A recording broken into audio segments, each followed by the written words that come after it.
Welcome, podcast listeners and viewers, and thank you for joining us on the LightWave Digest podcast, episode 15. We are here to bring you all the news, reviews, interviews on everything LightWave and beyond. So without further ado, let's get this show on the road.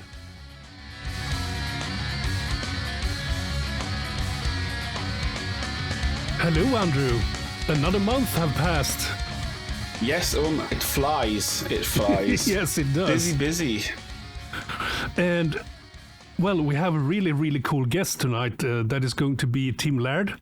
And Fantastic. That is going to be me and Shabazzy doing that interview. So please check that one out. It's super fun, very relaxed, and he's a great guy. So stick around for that. However, we also have some new stuff to talk about here. We have a new member in LightWave Digest, and his name is Tony. Hello, Tony. Hello. Hi, everyone. Hello. Wow. Welcome to the weirdos, really. Yeah. That's right. So, Tony. All the way from Austin, Texas. Yeah. Wow. So, Tony, you were a guest on this podcast not that long ago. And then you decided you wanted to help out a little bit. Ooh, yes. I love what you guys are doing. So for those of you who have been observant, you might have seen that the thumbnails for each video has been updated, or there's a new look after Tony joined. And we are thinking about actually updating the old ones to the new look that Tony has made, because it just looks really, really good. Yeah, why not? Pretty pictures. Yeah. Clickbait. Yeah, exactly. Make it look sexy. Oh yeah, it's gotta look sexy. Yeah. Exactly. And apart from that, Tony is also helping out as a co-host when he has the time to do so. Just as Shabazzy, even though Shabazzy is not part of the team yet, but he is a really good reserve when other people can't make it, so to speak. So, how have your month been? We'll start with Andrew. Oh, I don't remember. Time happened, and then I woke up. Where was I? And then I woke up, and it was now. I can't remember. When did I go? I went to London, or did I mention that already last time? I can't remember. I think you mentioned that the last time. Okay, did you go again? That didn't happen. I could go again. Busy with work, I guess. It was good fun. Well, no, it was just a holiday, but I did see some lightwavers when I was there, so that was fun. Ooh, fun. Yes. You know, we're a rare breed, but it's quite cool to try and meet up. London lightwavers. Yes, it's not very many of us anymore, but never mind. They're just scattered. They're just scattered. I think the thing is, I think that a lot of the social scene sort of has died off a little bit, but everybody kind of keeps their eyes out, and they keep looking and seeing what's going on, because I think a lot of people are very curious to see what's happening. Yeah. It's an exciting age, isn't it? Yeah, absolutely. Yeah, I got Deuce close to me, not too far. Oh yeah. You and Deuce are living in the same state, right? In the That's US. right. Yeah, in Texas. Texas, yes. Texas, yeah. I can't do Texan. No. I can only do the Swedish thing. You know, the Swedish chef. The Swedish chef. Yeah. Put the chicken in the kitchen.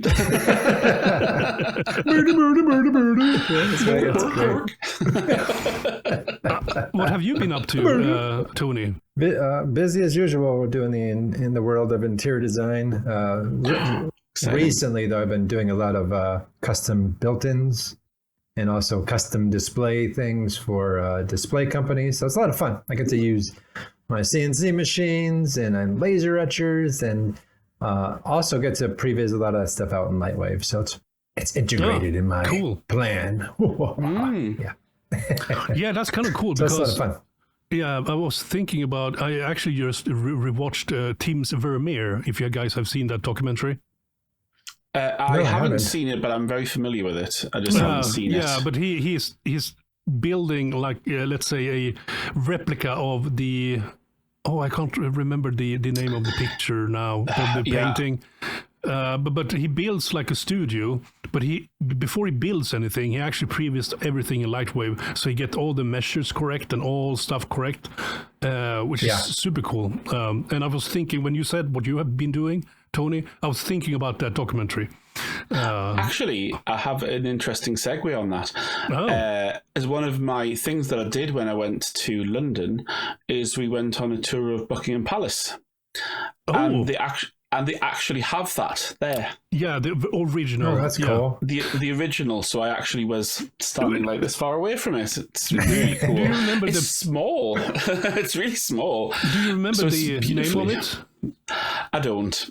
Oh God! One of the weird things is because it's a house. It's it's someone's house, admittedly a very very fancy house.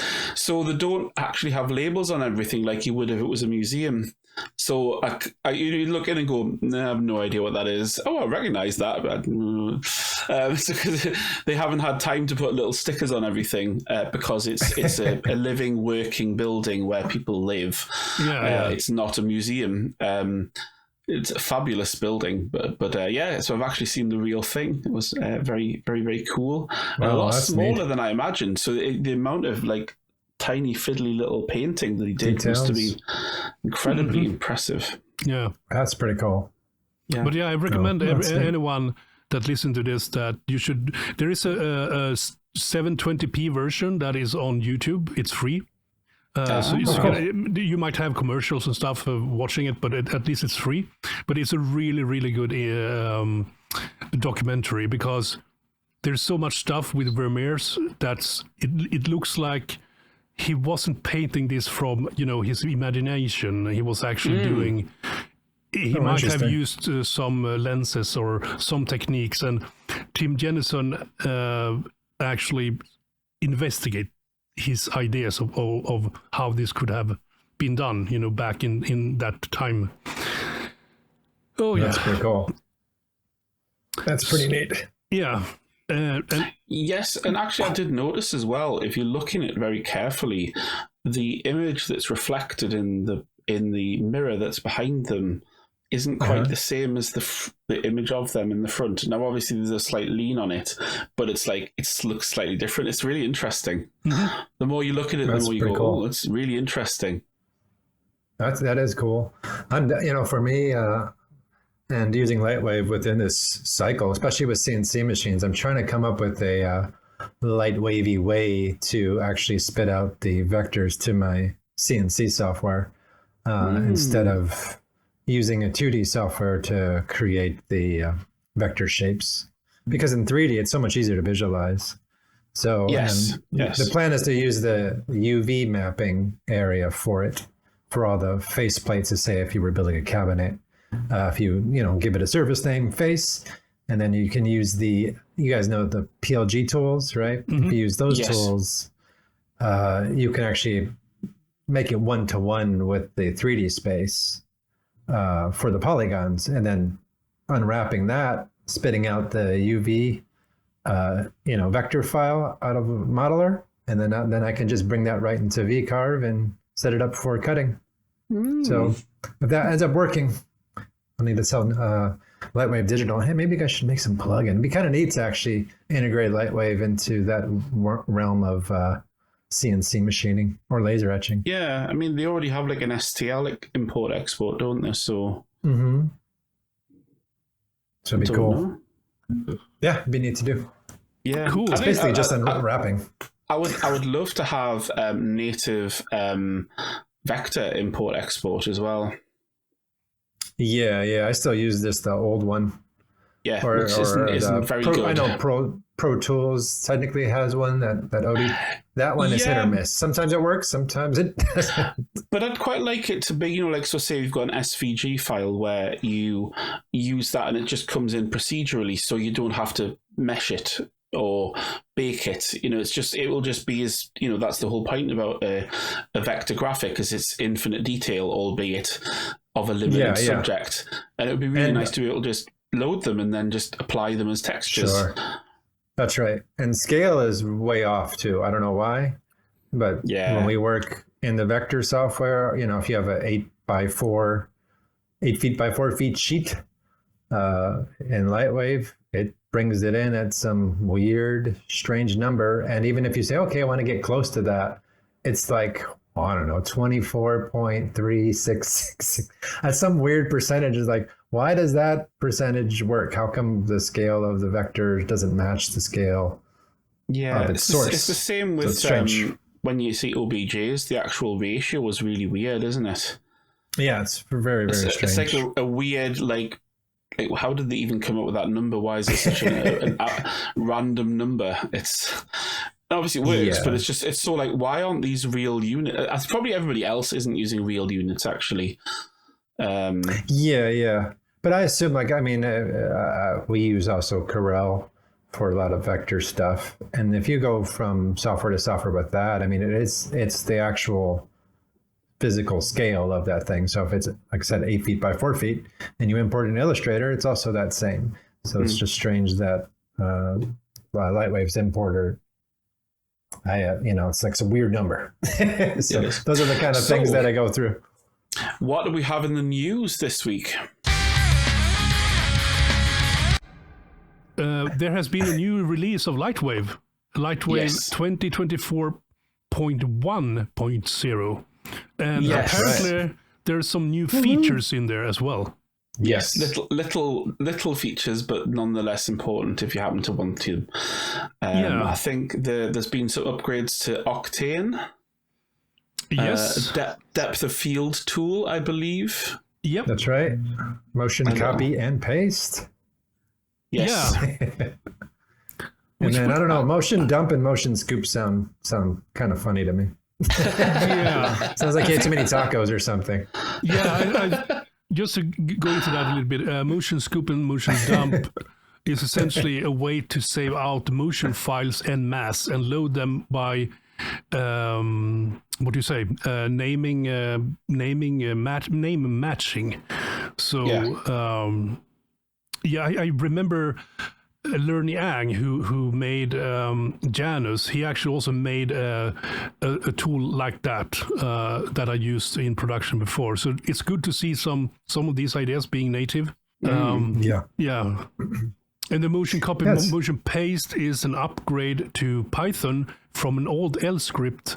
There were two L scripts that Hughes Bennett actually wrote back in the days. And this new one allows you to... Mr. L script. The new one actually allows you to, when you copy a motion, you can actually select what channels you want to paste on that target, for example, which is really, really useful. No, it's really handy. I mean, it's the type of thing that it's like, why wasn't this native before? So it's super handy. Yeah. The basic stock and trade of 3D is this. I just want to move this thing around and I'll repeat this, or I will, have another version of it. The basics of 3D. So yes, it's rounding out the software a little bit more nicely. Being able to copy and paste stretches of motions, which is obviously quite tedious and complicated to produce, and so if you can kind of reuse them, copy and paste them, etc., is fantastic stuff. Yeah, it's a pretty good update. A lot of bug fixes, looks like. Though I think everyone's still waiting for the LightWave renderer. That's still taking some time to work through. They did some updates, but there's still more to come apparently.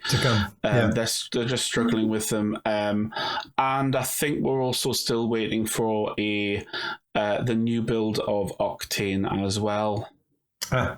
Just like their latest version, so that can be compatible with the plugin that we have, etc. So, you mean the OTOY? Yes, that their side of it, because our plugin works, but they have to make sure that that's all working on their end as well. Oh yeah, of course. Because everyone's going, where's the latest version of Octane? And obviously everyone wants the shinies. So that should be coming soon, I think. Yeah, it's a pretty quick update. I mean, that's, like I said, I just upgraded to the 0.01, and then by the time I was done upgrading that, the 0.1 came out. Like, sweet. So they're busy. They're cooking. Yeah. Oh, very busy behind the scenes. Lots of bits and pieces. Maybe we'll even get a forum. a proper one. Yeah. Slow down, all right? Slow down. They have so much stuff they need to sort out, I guess. But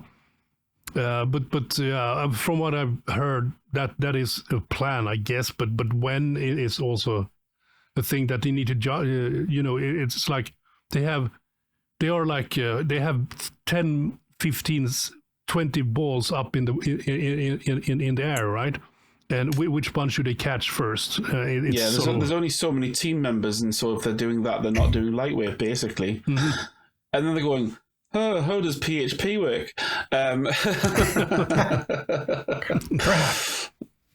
But it's nice to see, the fairly fast-paced updates coming in nowadays with this new team. I mean, we are on the second year since they acquired LightWave from VSRT.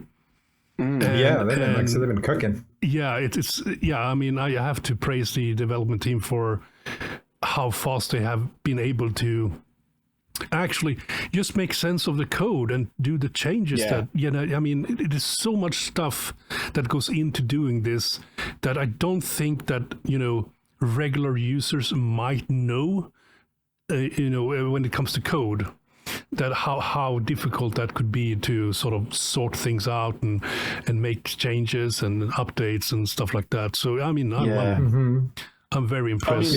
Plus the new stuff that they've got brought in now. We've got Rigger is now in natively. That's great. We've got the flow stuff, which is turbulence. Oh yeah, there's so much stuff coming in. So much stuff. Yeah, I mean, like I haven't even tried half of this stuff because there's just so many new toys that I'm like, oh no, I've got to learn another thing.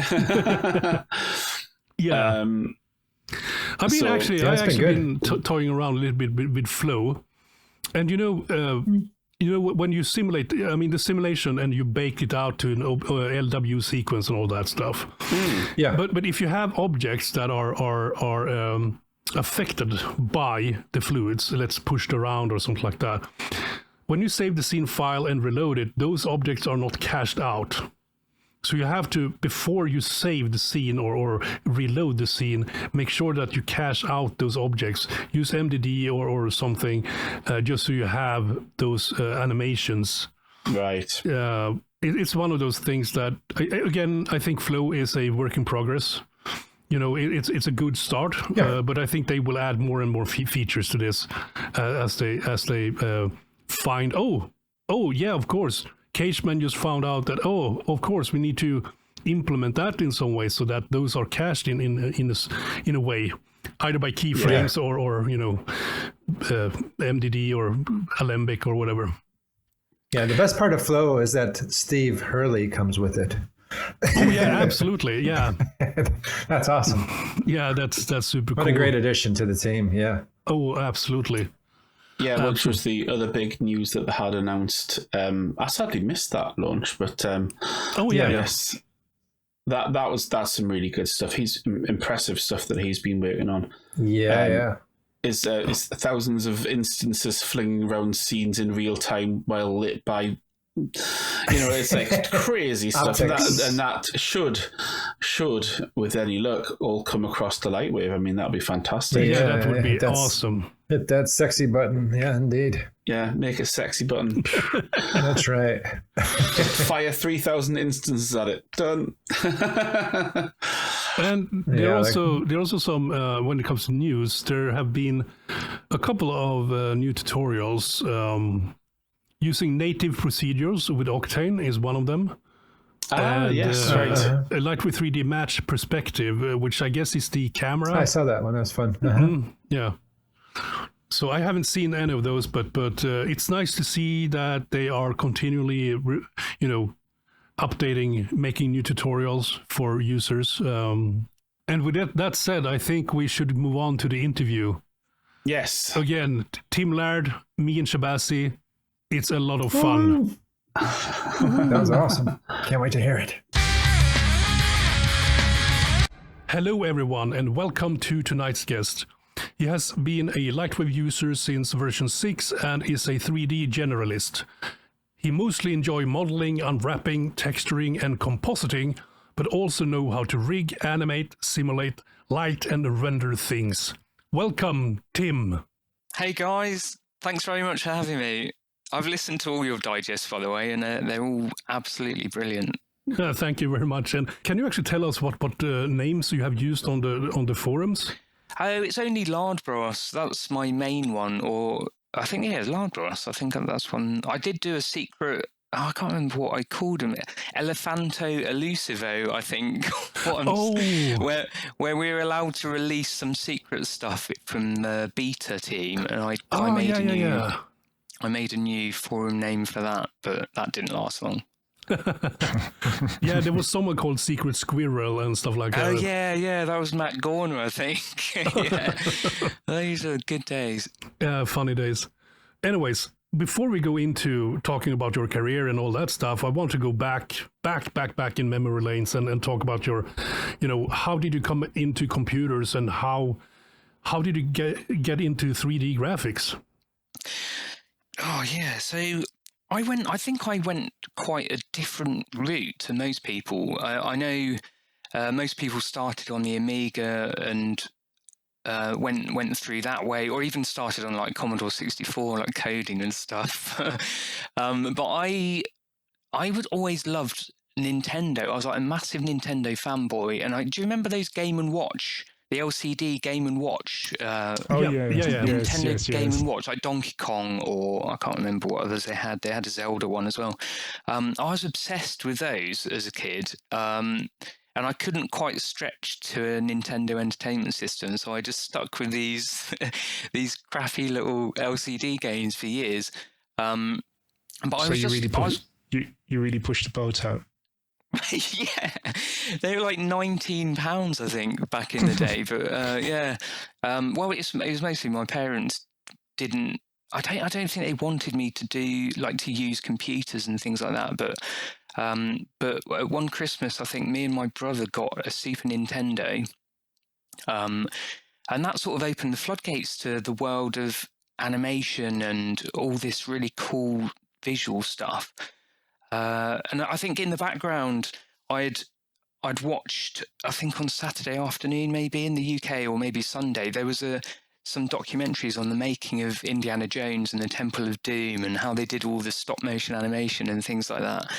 And I was very young, but I remember that really hit me hard. I couldn't believe that they were models. Like they'd show the clip, like the film clip, and I was like, holy crap, how can they have done that with like miniatures and stuff like that? And it just blew me away as a kid. And I just remember, and the Ray Harryhausen stuff as well. I remember seeing that and just being mind blown by all of it. It was beyond me. I didn't know how they did it. And I chose to sort of pick it apart and see if I can do sort of similar things myself. And I think the route I went was, basically, me and my brother sold our Super Nintendo and decided to buy, well, with saving up a lot of money as well, to buy our first PC. So my parents didn't really have much to do with it. It was just me and my brother, because we were so excited about what you could do with a PC and the potential. I mean, it was mostly gaming, I suppose, at the time, but as I sort of picked apart the PC, and I used to build my own game levels using the Quake editors, Worldcraft, or Duke Nukem 3D. I remember making my own level. I spent days and days constructing my own levels in the Duke Nukem level editor, and it was so satisfying. It was just incredible, because you could see them live. Like, you could build a level and then just hit a button and you'd be walking around the level immediately, like all textured and everything. I don't know if you guys ever played with those, but I know.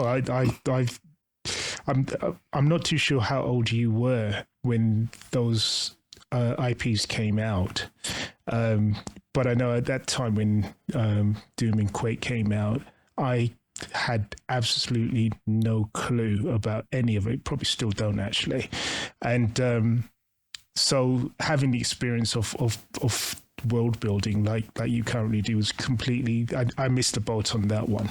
However, I did catch the boat on Game & Watch. I did know that, but I went that far. So basically with the PC, I didn't even start doing any truly graphics related stuff for a couple of years. So I was 13, I think, when we got our first PC, or maybe 14. What year was that? 1994. Oh, so you're just a baby then? Yeah, I was really young. I was just like, I was. No, I mean now you're compared to us. For a LightWave user, I'm quite young. I think. I'm like 43. Yeah. Oh gosh, you're just a child. Yeah, I know, a sweet summer child. But so I used to just screw around with PCs. I remember getting a shareware game where it was just like driving a race car around a racetrack, and it had this funny sort of engine noise with it. So me and my brother just recorded fart noises and replaced the engine noise with fart noises. And this was like amazing. This was so cool. It was so much fun. But yes, you can tell that ladies and gentlemen, you can actually tell he was actually 13 years old at that time. I know. but that would still amuse me now, I think. I've got quite a childish sense of humour, to be fair. But so I think from there, it was mostly sort of building levels using Quake, the Quake editors, and in the old days, you had to carve the shapes that you wanted in the Quake editor using brushes. And I remember it was basically Booleans. But I didn't know that at the time. But you used to have to. I remember carving the shape of like a gargoyle head out of. It took a long time, but out of like blocks. You could only use squares, I think, and I was carving these gargoyle shapes using Booleans and blocks just to get a gargoyle sort of statue in my Quake levels, which seems insane when I think about it, but there was no other way to do it, I don't think. You just had to have that gargoyle. You just had to have that gargoyle. Yeah, I know. Yeah, I put so much effort in, and I guess that was a good thing because the next step was going into sort of 3D, and I just used some free 3D tools that were on the front of PC format, pretty much at the beginning. I can't remember. Imagine 3D. Remember that one? Another one, and a fellow brother. Yeah, really. Yeah, is that where you started? For 3D work, I started seriously on Imagine, but prior to then, like you, I was using CoverDisk software for various different types of 3D software, but on the Amiga. So they had Cinema 4D, and I think it was Real 3D as well. They had some demos of those, and I was trying those on. But I think they did a full proper release of Imagine on the Amiga's covered on. I think it was Amiga format that had the CoverDisk software, and because it was a full proper release, I thought, well, let me just check this one out, and stuck with it. So I started out seriously with Imagine 3D as well, like you. Okay, yeah. And it's kind of sad because Imagine they were actually doing PowerPC development as well for the Amiga computers, but it never left beta, and after that it died, I think. Oh, really? Yeah. That is sad. I also use something called Extreme 3D, which I don't know. That was the one I used the most, actually, which is weird because it wasn't that great. but I think it was owned by Macromedia, but I'm not entirely sure thinking about it. But I've been through most of them, to be honest. I used TrueSpace, and then made the trip to 3D Studio Max R3, which was out at the time. But I remember seeing the adverts, the LightWave 3D adverts in magazines, and it was always so tempting, especially because I think hypervoxels had just come out at the time, and I was like, oh, this looks bloody good. Like, that looks so much better than anything you can do in 3ds Max. But I didn't actually use LightWave until, I think it was when I went to university. So I went to university in at Teesside in the UK, in the northeast, in Middlesbrough, which is where Andrew went to the same university a few years before me. But I got a dodgy copy of LightWave off of the university PCs back then. There was just a copy of the installer just lying around on the PC, so I was like, yeah, I'll have that. Like you do. Yeah. That's cool. Yeah. So that's essentially when you started to use LightWave. I understand that was sort of, as you said, a dodgy version. Do you remember which version of LightWave that was? Yeah, that would be LightWave 6. I don't know. It wouldn't have been a current version at the time, I don't think. But yeah, it was LightWave 6. Maybe 6.5 actually. I can't actually remember, but. But when you started using it, did you? What was the experience for you? Because by that time you had tried various different types of 3D software, and in comparison to those, how did you find LightWave? I always loved, I know this sounds weird because it hasn't changed much, but I always loved the interface. And this is quite a common theme with people that enjoy using LightWave. I think it's the interface. It's just having the text buttons. Because I've been I also use 3D Studio Max a lot. Like, that is my day job. Is using 3D Studio, but I still now, I use it every day, and I still now get confused with some of the icons. It's just a mess. And I love the way, I still love LightWave's interface, and I don't think it needs to update that side of it. I think it's brilliant. I love the buttons with the text. I think it's much easier. Yeah, I can totally agree, because every time I use Maya, I actually, when I need to use a tool, thankfully in Maya they actually have drop-down menus, which is text. It's just that and you have everything's icons, but then you can actually go, I go into the animate tab, and then I need to find the constraint thing.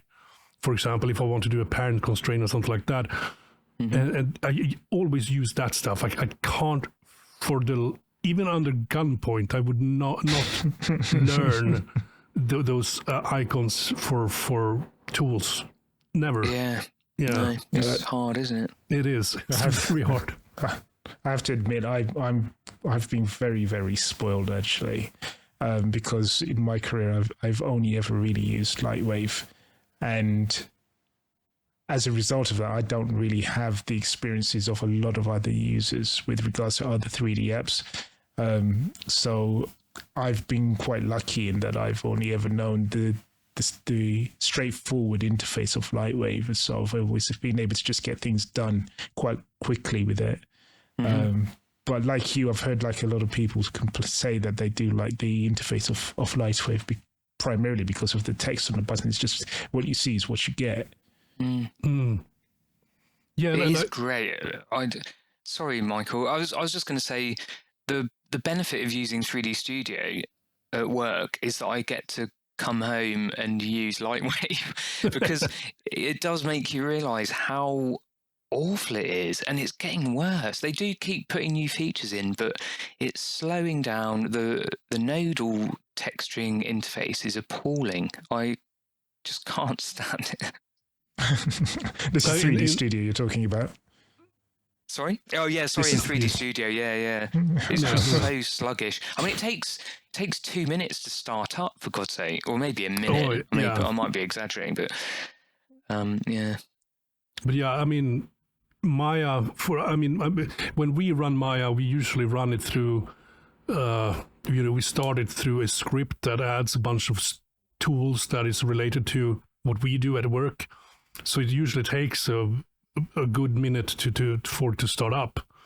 But yeah, I was thinking about, I think that was why I think Imagine was so successful as well as it was at the time, was because it was text-based as well, a text-based interface, and it could click to people, or click with people, I should say.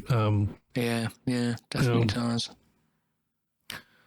Okay, so now we are at your sort of like the start of LightWave, but I want to kind of go back a little bit and ask, 3D is of course a huge thing in your life now. You work professionally with it and so on. Do you have any other side interests, like music or I don't know, proper model making maybe, or? So it's probably quite boring. So I love gardening, weirdly. I got into that during lockdown. So I grow some of my own veg, which makes me sound a lot older than I actually am. No, this is cool. I play golf, and to be honest, I've played that for years though, since I was about 11 or 12, but it's just nice to get outside. The golf's not that great, but it's a nice walk. If anything. What else do I do? I love movies still, even today, and just watching. If anything decent comes out, I love watching movies and seeing the special effects, or really? I don't know. Well, I don't enjoy the special effects per se. It's just I like it when a movie uses CG or special effects in a smart way. Yeah. Like if they're not overdone and they're just kind of they're not there instead of the story. I quite enjoy that. It's quite satisfying to see. I mean, I always wanted to work in the movies. That was my goal. When I started. Be very glad that you didn't, if you haven't. I am now, yeah. I am now. I think it's a hard life, I think. It's constantly not great. getting hired and fired, yeah. It's a lot of studio jumping, as they call it, in visual effects. Yeah, I think it's got worse as the years have gone on, actually. Yeah. Yeah, the industry has just gone off a cliff, in my view, at least. Anyway, Yeah. I think for people who want to get into visual effects, my recommendation is take up gardening. See, this is where I feel like I landed on my feet. I mean, at the time I didn't feel like it, but I haven't. So I say I'm a 3D generalist. I work at a large engineering company doing virtual reality. That is my job. So you use game engines for your work as well? Yeah. Unreal Engine is is our main engine at the moment. And I create environments or assets, 3D assets, to go into our VR applications. But it's so cool because I get to do a bit of everything. I get to do a bit of animating, compositing, modeling, texturing, a bit of absolutely everything that the business needs. And it's as well as I do freelance stuff on the side if I can find time as well, which is most of what I've sent you guys. I don't know if you're going to sort of slot bits of work in or not while I'm talking, but but so all of that work is my home, like the stuff that I've done at home. I can't show any of the stuff that I work on at work, sadly. Yeah, I mean, it's you said it's part of an engineering company, so I guess it's lots of trade secrets and NDAs left, right, and center, right? Yeah, absolutely. And I can't show any of it. It's all bespoke applications for VR and training and things like that. So are you part of a team, or is it just yourself doing all of that? Oh, so there's around. So there was 10 of us. So we're a fairly small team, really, but most of them are programmers. We used to have about 4 artists. I'm the only one at the moment, so I've got a lot on my shoulders. But we're hiring a couple more people to join us, which is going to help me a lot. And they have to be Max boys, do they? Sorry, say that again, Shabazzy? They have to be 3D Studio boys, do they? Yeah, 3D Studio or Maya, I guess. We do have some Maya people. Or to be honest, I mean, you could use Blender. You could use anything. I use a bit of LightWave at work for most of my modeling, which is just what I prefer. Yeah, I was going to ask about that because I also use LightWave when it makes sense to use it at work as well. But it's just not like... I mean, I guess that you sort of have a pipeline that is built around 3D Studio Max for the in-out for the engine, I guess. I wouldn't. So it depends where the work starts. If it's CAD data, then it pretty much goes. It goes through 3D Studio. It tends to go into 3D Studio or Inventor, and then we spit it out as a datasmith file. Which then goes into Unreal Engine quite well, perfectly. And then we also do a lot of stuff from Revit, which is a lot of building and services stuff. So that will be, we can spit that out as a datasmith file, and that will go straight into Unreal, which is, I mean, that tends to be where most of our stuff ends up. Or we've been doing a lot of stuff in Twinmotion recently as well, which just for the architectural stuff. Twinmotion, I never heard of it. Have you not? It's basically a cut down version of the Unreal Engine, but with a nicer interface. Oh, yeah, and it's free. I think I'm pretty sure it's free for non-commercial stuff, and not that expensive for commercial stuff. But it's got its own path tracer and all sorts of bells and whistles, and it's got the Unreal Engine's Lumen GI stuff in there as well, which makes everything look lovely. Oh wow! in real time. I never heard of it. It's interesting. But that's why we do these interviews, so I learn. I learn new stuff. Yeah, well, it's even got a LightWave importer, believe it or not. So it'll take. Wow. You can put LightWave models in. Not many people know that, and I don't know why. It's not widely spoken about, but you can't even import LightWave models into Unreal Engine, but you can into Twinmotion, which is my top tip for the day.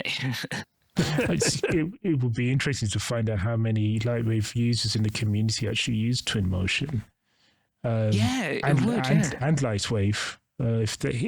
If there's a low number of people who are using Twinmotion along with LightWave, then that would answer the question of why people aren't mentioning the fact that you can import LightWave objects into Twinmotion.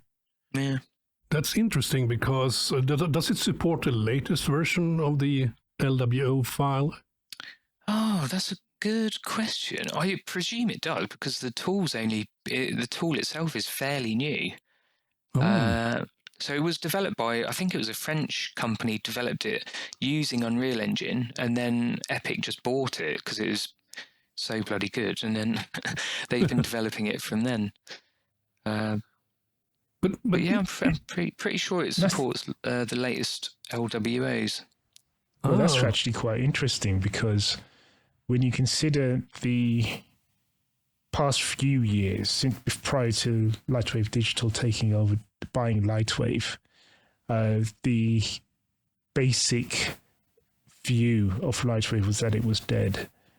From a lot of people, I never really subscribed to that viewpoint, but considering that the viewpoint at once upon a time was that LightWave was dead, and for a developer to develop a piece of software that still took into consideration LightWave's existence, I think that's quite interesting. That a third party would actually develop a piece of software that still catered to LightWave. considering Yeah. how many people thought it was dead. Unusual, isn't it? I wonder But I if think this it's is related good. to the fact that they were a French company, because I think LightWave was quite big in France, to be honest. Yeah, it could be.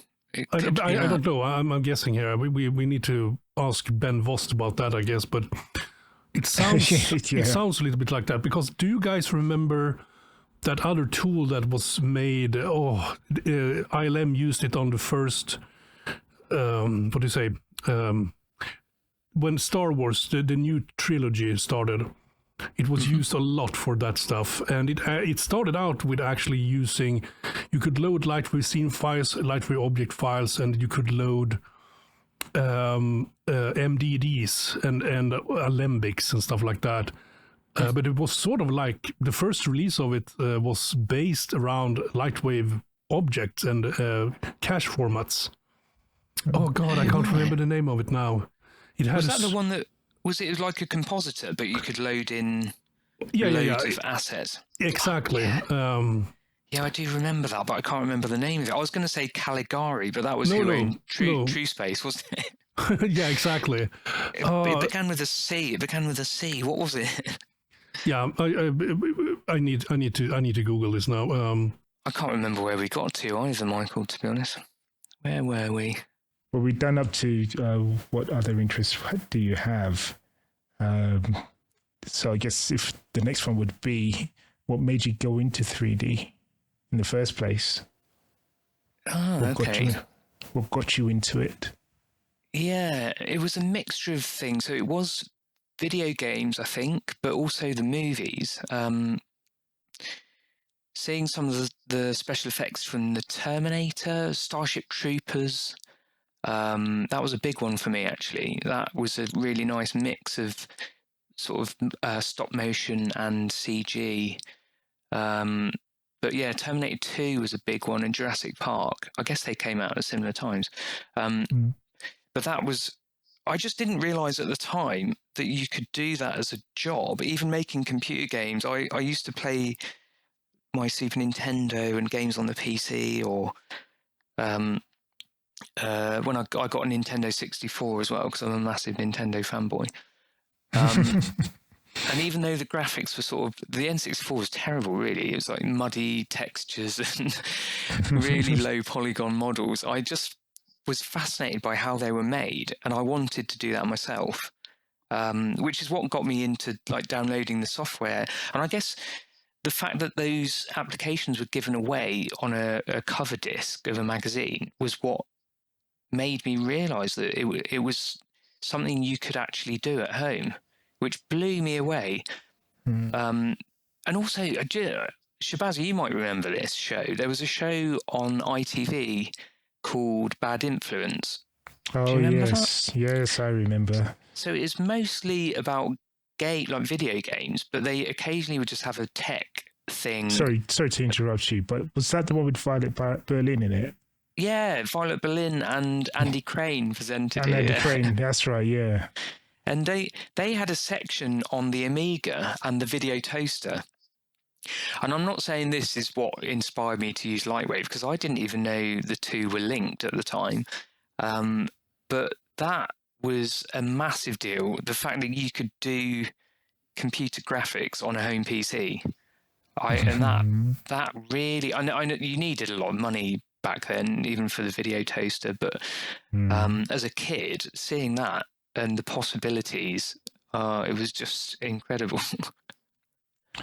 I think I saw that video on YouTube recently, actually, where they showed Bad Influence showing the video toaster and Andy Crane speaking about the toaster as though he actually knew what the hell it was and how to use it.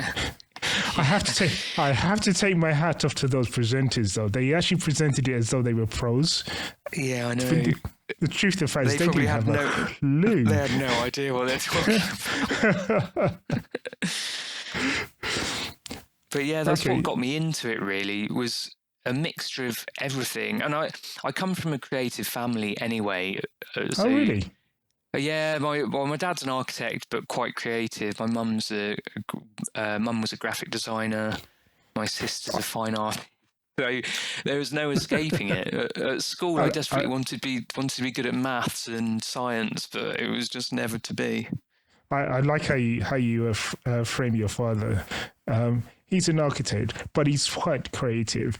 So the two don't go hand in hand. Yeah, he'll kill me. No, they do really. It's just it sounds quite engineering, but I guess it is quite creative as well as a job. Yeah, it is. It's very creative.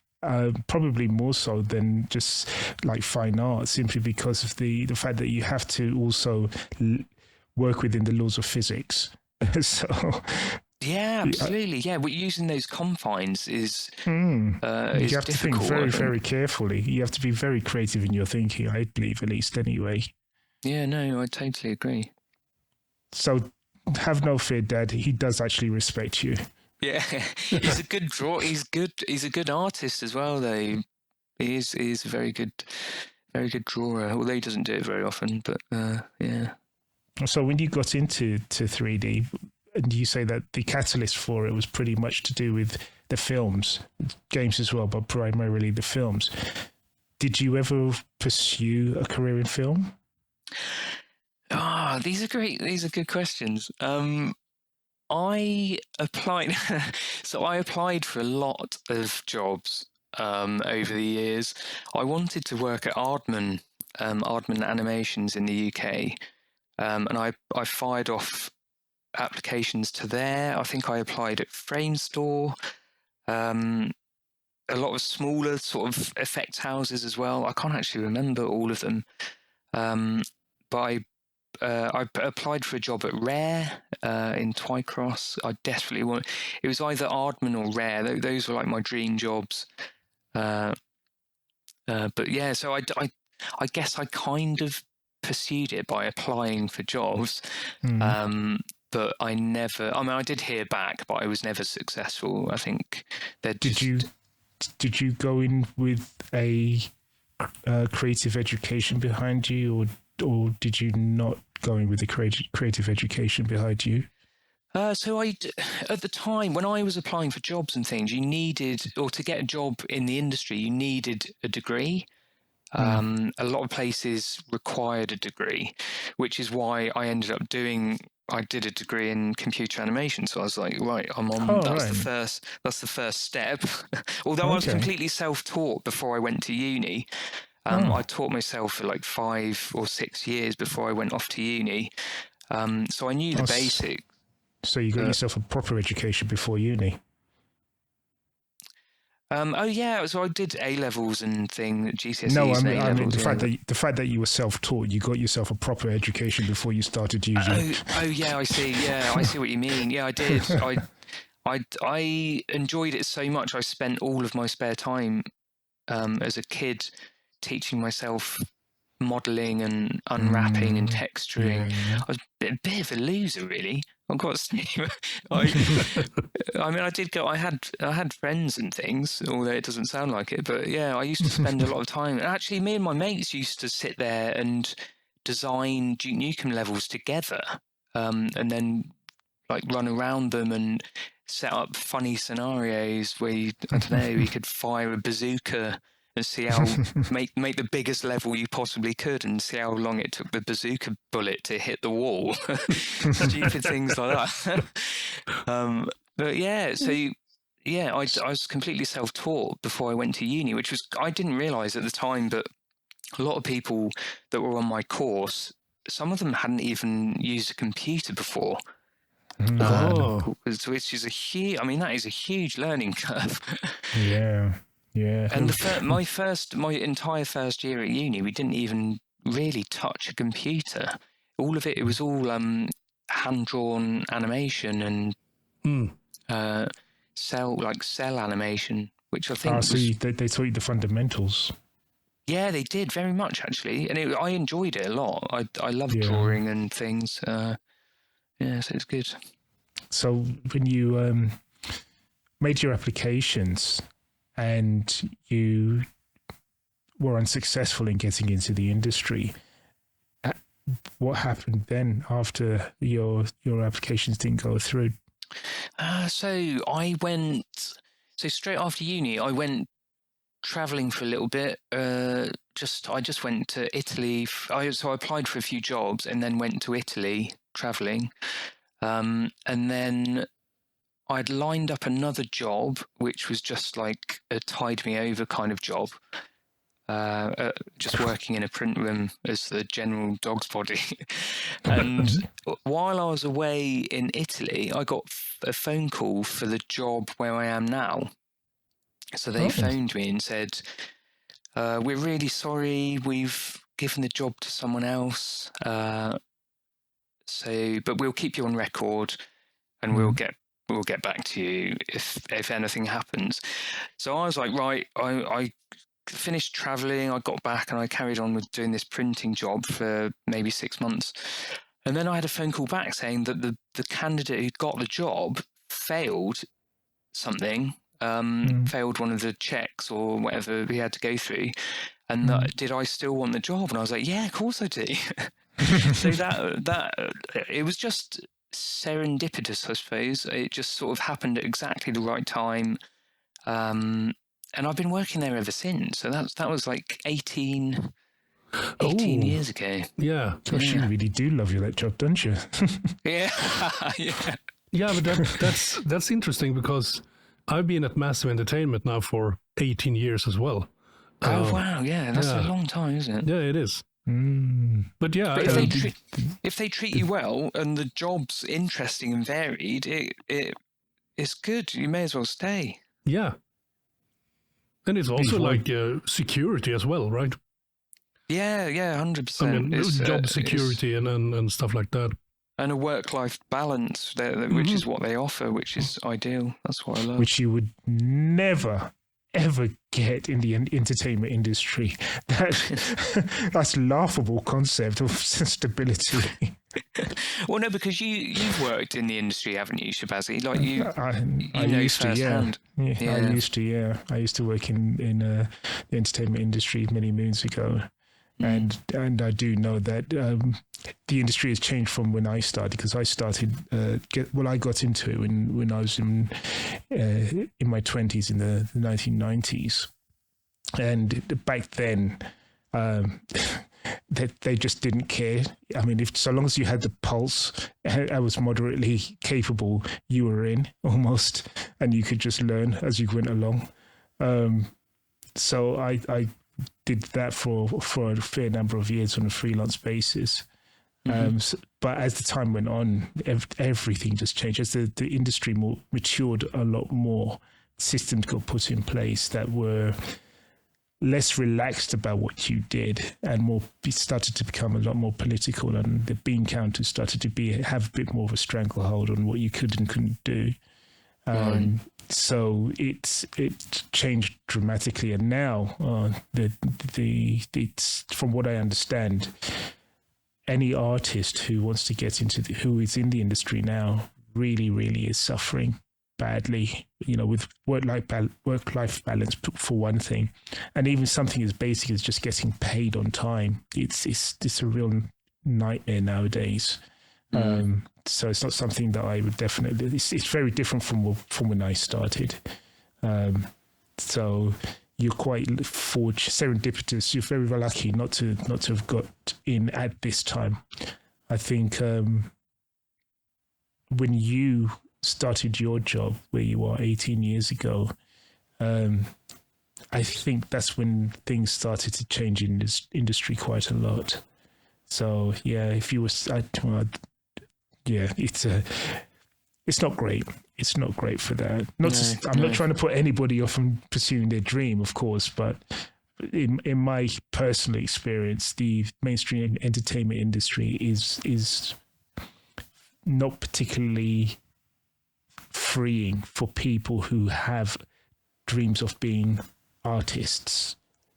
It is a business, and they treat the artists as though they are tools and a means to an end. If you have a dream of having your own production or have your own IP created, that's what the internet is there for. And we now are in a place now where if you have that ambition, you can do it yourself. You don't need to go through the gatekeepers anymore. And I would recommend heartily that you do it that way rather than go through the big boys. Don't just forget the big boys. They will eat you alive. It's an interesting place we're still in, isn't it? With that, you can still create a short film or something and just pop it up on YouTube and get millions of views. Like one man can create a short film. I remember when I first started in doing my own 3D stuff, I remember there was an animation, a short, I guess it was a trailer for a short film called Rust Boy. And I found that so inspiring that this one guy had created this character, animated it in, I can't remember what software he used actually, but I think the guy ended up teaching at Aberdeen University, teaching animation. But his animation was so brilliant, and I remember it being in 3D World or 3D, not 3D World. It was before that came about, Computer Arts or Computer Artist or something. I can't remember what it was called. But I think sorry, CGI magazine. No, I think it was Computer Arts. I think it was in the early days of that magazine. But it was, I think he was called Brian Taylor. But yeah, Rust Boy, and there was another one. There's been a few over the years. Oh yeah, there was one of those like almost like Sackboy characters that got made into a full motion picture. Was it 9? It started off as just like a university project by one guy. Right, yes. I think I saw there was a review of 9. I think it was in CGI magazine at the time. I read that, and I was quite inspired by the story behind it. Yeah, it's so cool, and I still believe that can happen now. If you've got a good idea and you put it out there, it's a cool time to be an indie animator. Although as long as you have a job to back it up, obviously you can't just do it without working with no money. And that's got me thinking about. Do you remember The Passenger as well? I found that hugely inspiring. Oh, absolutely. Yeah. Chris Jones's work. Yeah, incredible. Like, it still blows me away now, that animation. It's so good. Yeah, it is. It's absolutely fantastic. And the industry really, as you say, when it comes to for the indies, we're living in a time now where it's just so much easier to get the exposure that you need. In order to be recognized by the powers that be, if necessary. But the thing I've found is that in order to get on the radar of the powers that be, the people who have influence, who can take your work and take you and put you to astronomical heights, the things that they're looking for now is less about your art and more about the amount of fans that you have. That's where I have found that an independent artist's value lies. It's less about what they can do and more about the amount of people who know them. Because their reach on social media or something, absolutely, isn't it? It's a sad state. Not really. Affairs, I mean, I wouldn't say it's sad. I don't think it's sad. I think it's just business. Because at the end of the day, when you look at it, if you have a huge following, then that's potential money. And if you're a big business and you can attract ready cash, then why wouldn't you? Really? No, absolutely. It's just ready. It's ready-made, isn't it? It's there for the taking. Yeah, your marketing budget would just drop significantly. That's more profit for you. Yeah, absolutely. No, you're right. So, but yeah, but before that, the usual way would be just to try and pitch it to a studio and hope to God that they'll actually take it and give you your cut. But nowadays, you don't need to go through the studio if you don't really need to. You can tap into your own audience. And I think I personally find that absolutely inspirational. I think it's fantastic, to be perfectly honest, because that is where I am at the minute. Just pure independent and just outside of the system. So big advocate for it. Yeah, so let's move on a little bit. I actually now know the name of the software that we talked about. Oh, do you? Clarisse. Oh, Clarisse. I knew it began with a C, and it was it Clarisse FX at the end or not? No, it was just Clarisse. It was just Clarisse. Oh, okay. But yeah, speaking of 3D software, I mean, we sort of touched on this a little bit, but I mean, what other 3D tools have you added to your tool set since you started working with LightWave? Oh, so I mean, quite a lot, I would say. So I use 3D Coat. I use the Substance Suite, although I don't enjoy giving money to Adobe. I much preferred it when it was owned by Allegorithmic. And it was a perpetual license also. Yeah. Now you hire it, right? Well, I bought my licenses on Steam, which are perpetual, and I will never go back. But it's just a shame it's tied to Steam, although I don't mind too much. But yeah, so the Substance tools, I don't think there's anything quite like them yet. And I do hope, it's like one of my wishes for LightWave is that I don't know if you've ever used Substance Designer, but Yes, I know what it is. Oh, you do, yeah. So the way they've done their nodal sort of coding of textures, I suppose, is really quite neat. And I love the way that they've got these like atomic nodes, which are just like the base level nodes, and you can almost make anything from those. I think that's a really smart way to do it. And I think LightWave could do it quite easily with just a redesign of some of its base node types. But yeah, I'm trying to think what other tools we use. So I guess 3D Coat and Substance are fairly similar. We do a bit of retopology in 3D Coat sometimes, because we do like 3D scans of objects sometimes. And then we take those horrific meshes and put them into 3D Coat and retopo, and then bake the textures onto the nicer mesh. What else do we use apart from we use like a load of the CAD tools, a little bit, but After Effects I use quite a bit, although I would much rather be using Fusion or DaVinci, which I've been using a lot more recently actually. Yeah, it's great as well. Oh, Affinity. So at home, for my freelance stuff, I use the Affinity tools rather than Photoshop. I just don't want to give Adobe any money. Good man. He's one of us. Yeah, which is why this is why I use LightWave at home as well. I love their licensing scheme. I love the software, but I love their licensing scheme. And it feels like, even when it was owned by NewTek, it feels like a small independent company rather than some huge behemoth that is untouchable like Autodesk or Adobe. I think one of the things I like about the company, LightWave Digital, is the accessibility you have to them. They're very, very accessible. It's not like you're speaking to some faceless corporation. You're actually speaking to an individual who actually works there. And I like how Andrew Bishop is just so accessible as well. I think that's absolutely great.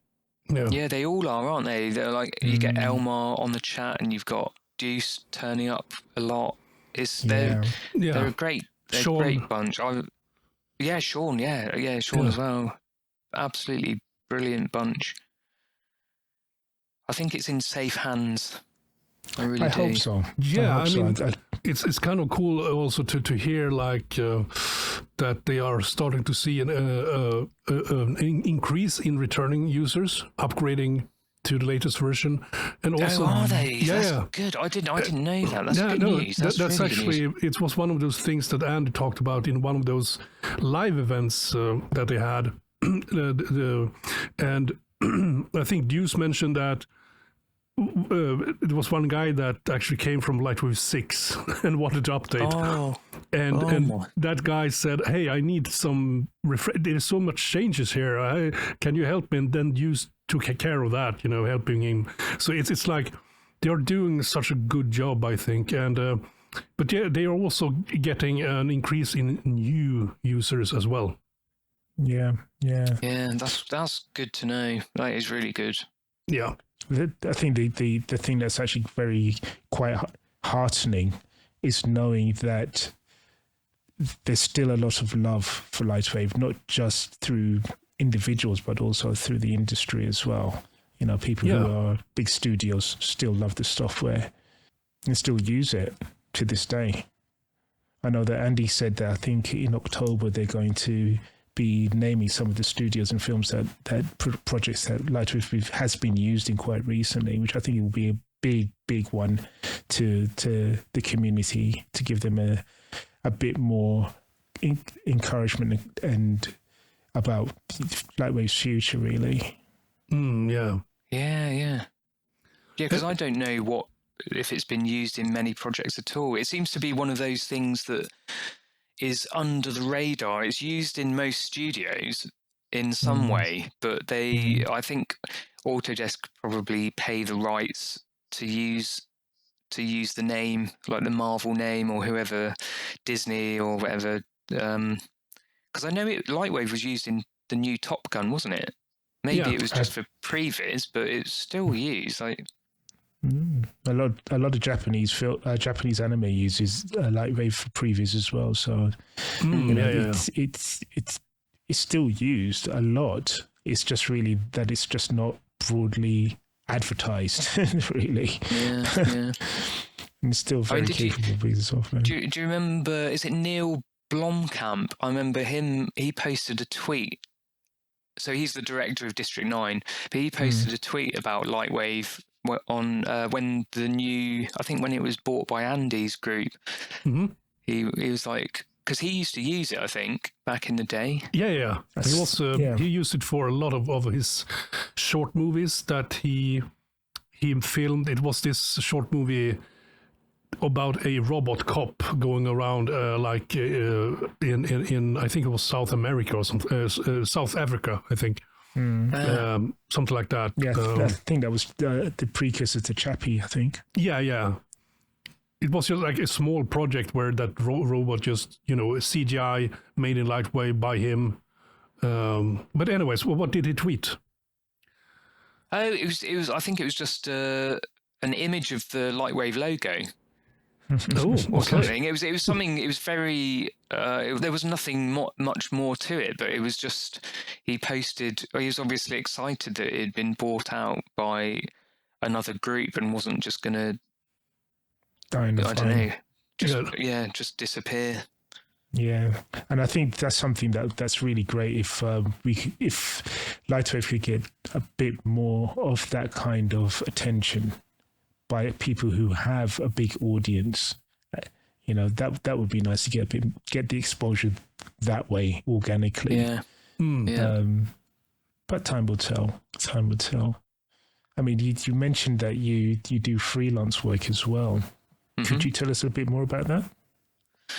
Yeah, so it started when I left uni, actually. So, I forgot about this bit in my story. So when I left uni, I hunted around for jobs and I did a bit of freelance stuff in the meantime.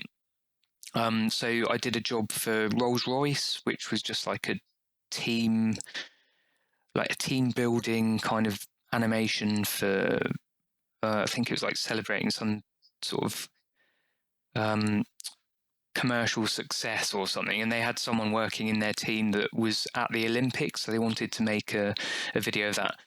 So I did that job, and I did a couple of other jobs for presentations, sort of similar sort of commercial team building type things for companies. And then one guy didn't pay me, so they owed me like $3,500 and they didn't pay me. So I was just like, oh shit, I'm gonna have to get a proper job. If I can't make money and people aren't going to pay me, I can't pay my bills or whatever else. So that was when I applied for the place that I'm currently at. But so freelance stuff, I've been doing it since then, really. So since 2004, 2005. And every so often, someone gets in touch with me and just wants something modeling up, or a render of this, or I think some of the stuff, I don't know whether these companies are well known outside of the UK, but I did a job for eBuyer, which is it's like a big sort of computer retailer. Parts. Yeah, an online computer parts retailer. I did a job for them, and I really enjoyed working on that job, but the turnaround time was insane. I think, so it was an animation of a robot talking to the screen, and I think if I'd used any other tool, I just wouldn't have been able to get it done in time. But I rendered it all out in layers, and I think all of the animation I did in about 3 or 4 days. And it's quite a lot of animation, of character animation. I had to rig it, model it, rig it, texture it, light it, composite it, all in 4 days. And then at the end of the job, they said, "Oh, we'd really like some animated sprites for the app we're using," because they created an app for the event that they were doing. So I ended up having to do a load of animated sprites as well. But luckily, I used LightWave's sprite sheet renderer. I can't remember what it's called. It's like a little plugin. Pixie Dust? No, it's like... No, it's another one. It's the one that actually comes built in with LightWave. Yeah, you just like set it to render out as like a sprite sheet. So it's just... so you've got all of your little pixelated animated things all on the same sort of JPEG. Yeah, I know the one you're talking about. Yeah, so but I would have been stuffed if LightWave just came to the rescue like it always does. And it just, I pulled it out of the bag, but I don't know how I did that. Yeah. So how did you manage to secure these clients? Oh, so I did. So my brother used to work. It's nepotism rules, I'm afraid. But my brother worked. My brother worked at a design agency. Well, it was just an in-house one at an insurance broker's, and that was how some of the work came about. But then he moved to another place, and then put me in contact with a couple of people, and the work just comes trickling in from them. But it's been my brother, who got me the jobs, or through other people that I've met through those contacts anyway. But so you haven't really done much in the way of marketing your services then? I have a website, and I've had a couple of jobs come through via the website, but no, it's just word of mouth, and you do a few jobs and then the work sort of comes sort of trickling in from those, I guess. I see. And I'll turn away jobs that are, like, if I don't have enough time, I'll pass them on to friends and people that I know. Or there's some jobs where they're not really my specialism. So I love the like 3D modeling. I did some Instagram filters, or they weren't Instagram, they were Snapchat filters or something, where I modeled up some really low poly masks, like face masks, for like some big, I can't remember what the event's called, something in what's it called in America, where Mardi Gras masks. So they sketched out these masks. I modelled them up in LightWave, textured them in Substance, and then they had the confines that you have to work in are really low for these filters. So even though they had PBR textures, they had to be tiny, and the models couldn't be above a certain poly count, which is fair enough. But yeah, I did all those in LightWave, and I think that was for Southern Comfort, I think, was the end customer. But I love doing those jobs. Like the low poly modeling and the PBR texturing is probably my sort of favorite thing. Love doing that.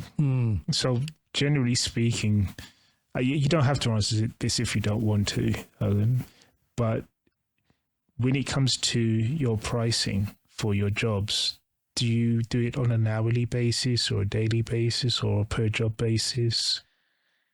I do it on an usually hourly, and then they ask you to give you a total amount that you predict it might cost, and I mean, so sometimes it does go over. Do you take the hit on that? Sometimes I do, sometimes I don't. I mean, I did a job for Papa John's, and their creative team were making changes until 1 or 2 in the morning, and I had to make all those changes. And I took the hit on that one because it was quite a big company, which I shouldn't do. But No. I've got my full-time job as well, so I had to be up at 7 the next morning, which is a bloody nightmare. But I wouldn't do that again. I did it for them, but I wouldn't do that again. I think it was stupid. But I wanted not take the hit as well. No way. Yeah, I know. I mean, it was only it was probably 2 or 3 hours extra work that I shouldn't have really done, but I didn't mind. I enjoyed the job, but it was just them going, "Oh, do we want Papa John's written on the bag strap, or shall we have it written here?" And they kept changing their mind. Oh, wow. So it's bloody annoying. But that's how companies like Rhythm and Hues end up going bust, though. It's like the director will go, "Oh, I want these changes," but they've done it for a fixed price. Yeah. And then they end up not being able to pay people, which is not good for anyone. Yeah. Yeah, I think it was Life of Pi. That one was the one that killed Rhythm Hues. Yeah. Just bad No, management. I don't know if it was that one that killed him. It was part of it, but it was something that was building up over time for a long time, with regards to not getting paid on time and being undercut and being threatened by the studios as to, you're not going to get any future work for us if you don't do it for this price, sort of thing. Oh, okay. So there's a lot of politics that was going on behind the scenes on that one. And when you've got a gun to your head and you got bills to pay, what are you going to do, right? Yeah, that's the thing. I really would like to have Mr. Greenlaw. Oh yeah. On as a guest, because he worked at Rhythm Hues The Box, and The Box were their commercial department, and they actually were on time and making money and no overworking or something like that. They actually were a very functional part, but they did commercials and maybe 1 or 2 shots for I think they were. It's one of their Lord of the Rings shots. They added an CG arrow that killed Peter Jackson's cameo as a pirate. It was them doing that. They did mostly commercial stuff and some cinematic trailer things for games as well. But they were really they were sort of not part of the big studio. But yeah, it would be good to get him on at some point, to be honest, because it would be interesting to hear his side of the story, because he was one of the first artists that was hired by The Box and also, worked there for the whole Super time. talented guy. Yeah, really nice work and nice guy. I remember. Yeah, he was always working on some sort of side projects, wasn't he? Yes. And really, really cool work. If you have, do you have rather a dream project that you'd like to work on of your own? Ooh. I've got some Google Keep notes where I jot down all my ideas. I've got so many. I've got a ridiculous amount, but I love horror movies, which is why I did. Yes, things that go dump in the night. Yeah, which is why I did that. But my knowledge back then, I'd love to redo that short film actually, but I don't see any point. I think it's played its part, but I would love to do another horror movie. It wouldn't be a comedy this time though. But I've got some ideas kicking around. And I've also there's another project in the background that so my granddad suffered with terrible dementia towards or Alzheimer's towards the end, and I'd love to do an animation that honors him and sort of talks about how dementia makes or affects you and the anxiety it causes for the person and stuff like that. I'd like to do something that sort of shows how terrible it can be for the person and family and everything. And I don't know, I want to do something that means something, I think. You could probably get funding for that actually from the Arts Council. Yeah, maybe. Yeah, possibly. Yeah, it's a good point. Actually, I never thought about it. Because the subject matter itself is something that rings true with so many different people, and we are living in a time that cares about things like that.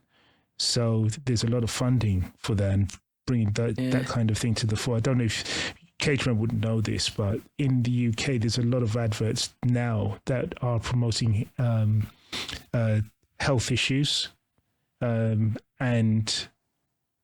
now would be a good time to reach out to people, to I don't know, maybe a charity or whatnot, on getting that made.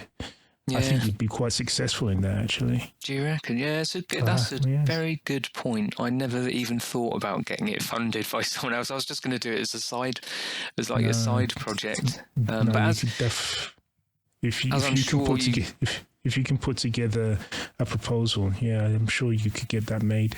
Yeah, that's a good shout. And as I'm sure you guys are aware, these side projects tend to never happen. I've had these lists for years, and it's quite difficult to get round to starting them, let alone finishing anything. Indeed. All right, so would that be the dream one, or are there a different one? Is there something else? Yeah, I think so. I'd like to do. I'd like that. I'd like to do that, the Alzheimer's one, because I've been thinking about that for some time. But also the horror one. I've got some horrific ideas that I'd like to do in an animation that might freak people out. I think that's what I got into this for, actually, is I want to make people feel something by watching, like whether it's good or scared or happy. I don't know. It's just, I guess it's the creative person inside me. I just want to make people have an emotion when they watch something that I've created, I think. That would be that was definitely a bucket list thing to do. Yeah, 100%. Cool. So, by the way, now when we're talking about rendering and stuff, or making movie, and of course if you do 3D, you have to render it. Do you use Octane, or are you still holding true to let's use the native render engine?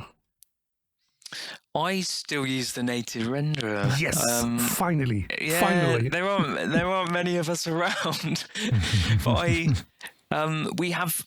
Yeah, I do at work as well, actually. So I use LightWave. Even if it's sometimes I'll do certain passes just in LightWave because I just prefer the way it works. But there is a reason why we don't use Octane, and it's mostly because we've got a CPU render farm, and that's what no matter what we chuck at it, it chews through it, and it comes out. So we don't need a GPU render farm. I use the native renderer for everything, and I do it at home as well. And quite a lot of the time, I'm for my low poly models, I've even sculpted stuff in Blender because it's got quite a nice sculpting thing, and then brought the low poly and high poly meshes back into LightWave to do the bake the high poly onto the low poly, just because I prefer the way it works. Using the Surface baking camera. Yeah, exactly that. Yeah, it's just great. It was so easy. I remember on I think it was on the Crew 2 we got this really cool.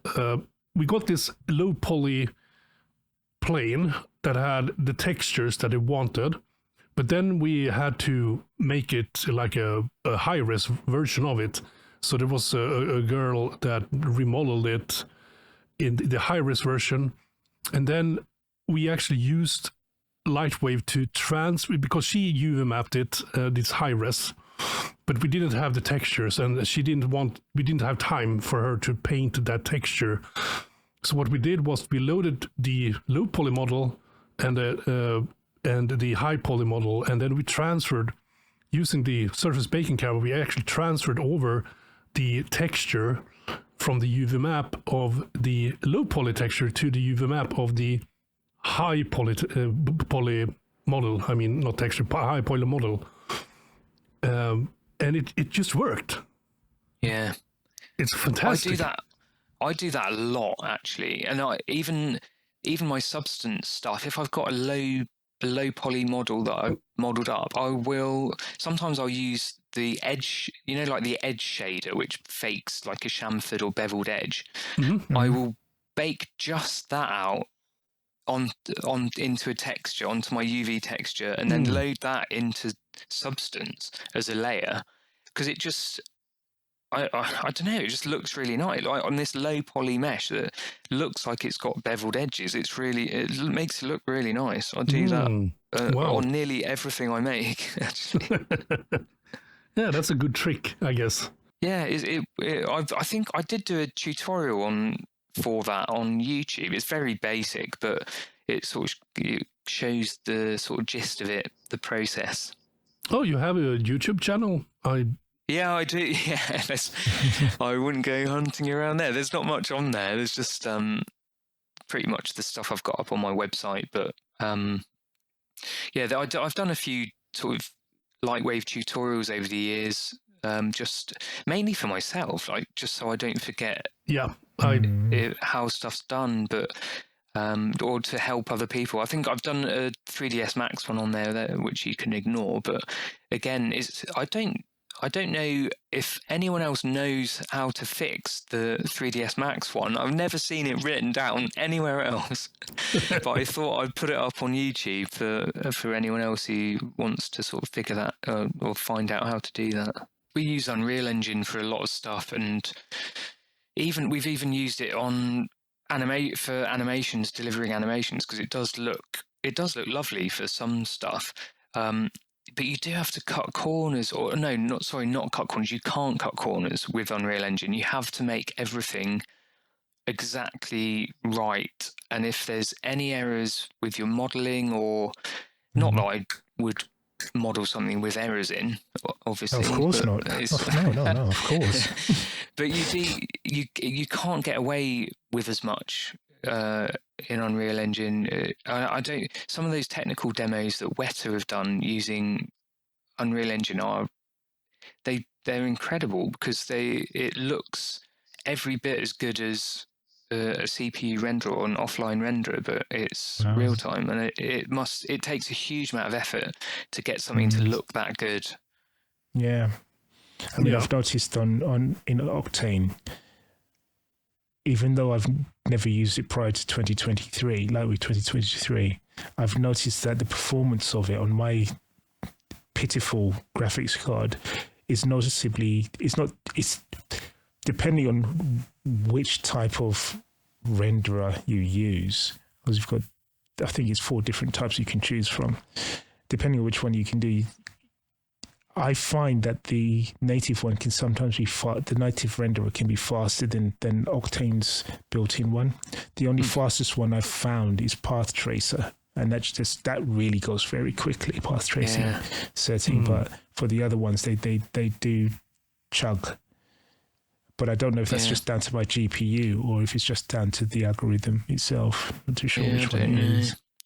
So I went to a talk. So I went to a conference a couple of months ago, June I think it was, in Prague. It's called Unreal Fest, and it is everything Unreal. Like they talk mainly about Unreal Engine and things. And there was a Polish, I think it's like one of the largest Polish post-production houses. did an animation and they decided that they were going to do it all using Unreal Engine, absolutely everything, which is quite brave for a start. But the conclusion, which I found quite interesting, because in my head this made sense before they talked about how they did it and what they did. But the conclusion was that the amount of time that they saved on doing the rendering was directly taken up by people doing dev work on trying to get the shots to look how they wanted them to look in the Unreal Engine. Yeah. So it's almost like the trade-off is almost exactly the same. You can wait for a render to come out from a CPU renderer or even a GPU renderer, or do it in real time, and it's going to take pretty much exactly the same amount of time to get the end result. But I guess maybe it gives your animators more creative freedom. They see exactly what they're going to get in the viewport. Maybe that helps a lot, but I don't know. Yeah, well, I think this is one of the things that I've seen on YouTube of Steve. I can never remember if it's Steve Hurley or Steve Worley. Steve Hurley, and I think maybe Steve Hurley. Yeah, and he's been demonstrating some. I think is it OPTIX in LightWave. The NVIDIA stuff. Yeah. The NVIDIA stuff, yeah. And I'm thinking to myself, if you could just get VPR to have that type of performance, it doesn't even have to be a rendition of the native renderer, but it just gives you a very good idea of what the native renderer is going to produce. But you get that real-time feedback in VPR. Oh my gosh, that would be such a game changer for me. An absolute game changer. Yeah. It's just, like I say, the final render doesn't have to look like it, but just to give you that idea in VPR, real-time feedback. For me personally, that is the holy grail. To get that. I think this is what he's showing there is essentially OpenGL using that NVIDIA render engine, which is real time. So what I would like to see, instead of, because I really like VPR the way it is right now, where you can sort of see the final render. However, you would. I mean, just for full disclosure on this, in Cageman's situation, Cageman's got like a supercomputer to do VPR. Yeah, so for him, it's almost real time. But for us mere mortals, right, we don't have that luxury. No. What do you have, Cageman? Let me finish my train of thoughts here. Okay. So what I would like to see, if we can get that sort of like Steve Hurley real-time OpenGL thing, what I would like to see is actually in the render tab that you can select OpenGL render and then render that out as an image sequence. Oh yeah, that would be cool actually. Come to think of it, yeah, that would be very, very cool. But yes, my CPU is 64 cores, 128 threads. Oh wow! Okay, so that's double mine. And I thought I had a lot. Yeah. And I'm not even going to mention my one because it's just too embarrassing. Well, if you say A, you need to say B. What do you have, Shabazzy? My one's only a full core with 8 threads. Oh yeah, but is that a laptop, by the way? It is a laptop. It's an i7. But to be fair to myself, actually, I don't actually do photorealistic work in the main. My one is NPR work. Primarily, so it just flies through it, no problem. That's. If I were, sorry, go. But if I were to do photorealistic work, it would just take an absolute lifetime, really. Yeah, I mean that's also a very good case for, the native render engine, that you can do NPR with it, because if you look at Octane renders, or especially Octane, they sort of look the same ish. It's very hard to sort of make does even Octane support edge rendering, for example? I think it does. Yeah, I think it does now. I think didn't the LightWave dev? Oh, what was his name? Didn't he end up going to Otoy, the one that was working on the edge shader? Was it Mark? No, what was his name? No, I'm not talking about the edge shader. I'm talking about. Oh, sorry. I'm talking about when you want to render wireframes, for example. Oh, I don't know. I don't know. Yeah, I don't know about that either. Yeah, I don't know. I mean, it's a good question. Yeah, I don't know. I have no idea. Yeah, I should know, but I don't know. But I think Sean actually, I think he had to use native render engine to render wireframe stuff. Yeah, he asked that question the other day, didn't he? Yeah, in a chat on Skype, I think. And because he couldn't do that in Octane for some reason. So yeah, maybe Octane doesn't support it, but I think that it's the same with Redshift as well, that it doesn't, support that sort of stuff. Huh. In Houdini, for example, I think that is the case, but I don't know, to be honest. Yeah. So Shabazzy, do you use the 2015 renderer, or do you use the PBR, the new one? I have used the 2015 for training purposes, because from time to time I have students who are on 2015 and need to help with that. But for my personal stuff, I'm in the new PBR area. I've got the latest version of LightWave, but I'm still using 2023 because I'm mid-project at the minute. So I haven't installed 2024 as yet. But I think I'd probably wait till 0.02 release of 2024 comes out before I install it. Yeah, that's very sensible. Yeah, I mean, never change software mid-project. No, it's a cardinal rule. I have learned that the hard way, yes. Yeah, that's crazy stuff. Anyways, moving on. What did you ask that question, if you don't mind me asking? Oh, no, I wondered just because Michael said that you did a lot of NPR stuff. I just wondered if it was better to use 2015 for that or not. I don't know.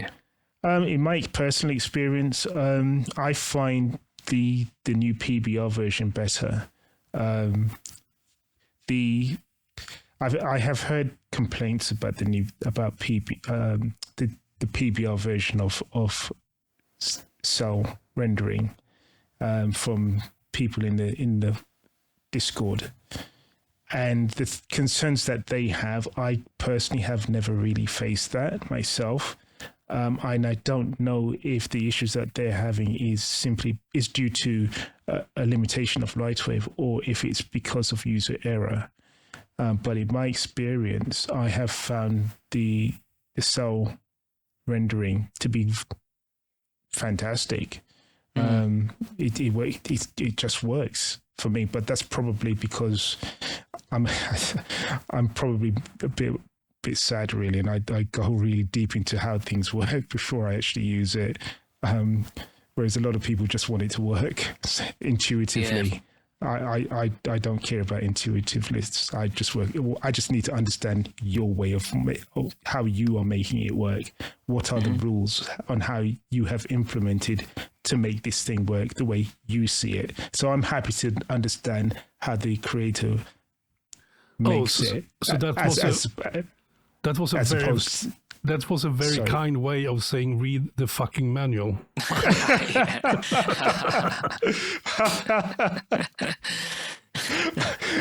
Yes. In other words, yeah. But yeah, one of the things I've noticed that a lot of users on the internet of LightWave rather expect the tool to work intuitively, and for me that's a bit of a bugbear. Because I'm thinking, well, no, that's just not how life really works. Wherever you go, you have to understand somebody else's system. But I think probably the thing that gets to me the most is when the claim is that there's a problem with the software, when the truth of the fact is, no, it's not the software. It's just you not investing the time and energy to actually understand how the software works. That's probably my biggest bugbear, really. But yes, so I find, to answer your question anyway, I find the new system to be equally as good as the last system. If anything, I find it just a lot easier now than it was in the past. Before you had to jump through a lot of hoops. Now it just out of the box, off you go. Yeah, it's a lot like when you coming from the old rendering engine for doing photorealistic work and trying to achieve photorealistic results and materials, and then jumping over to PBR and not understanding that system. Once you get your head around how that works, you realize how easy it makes you to get realism. Yeah, I totally agree. Yeah. I absolutely love it. Yeah. Yes. But it's just making that shift from one paradigm to the other. And once you've made that shift, there's no going back. And that's what I found with the NPR rendering.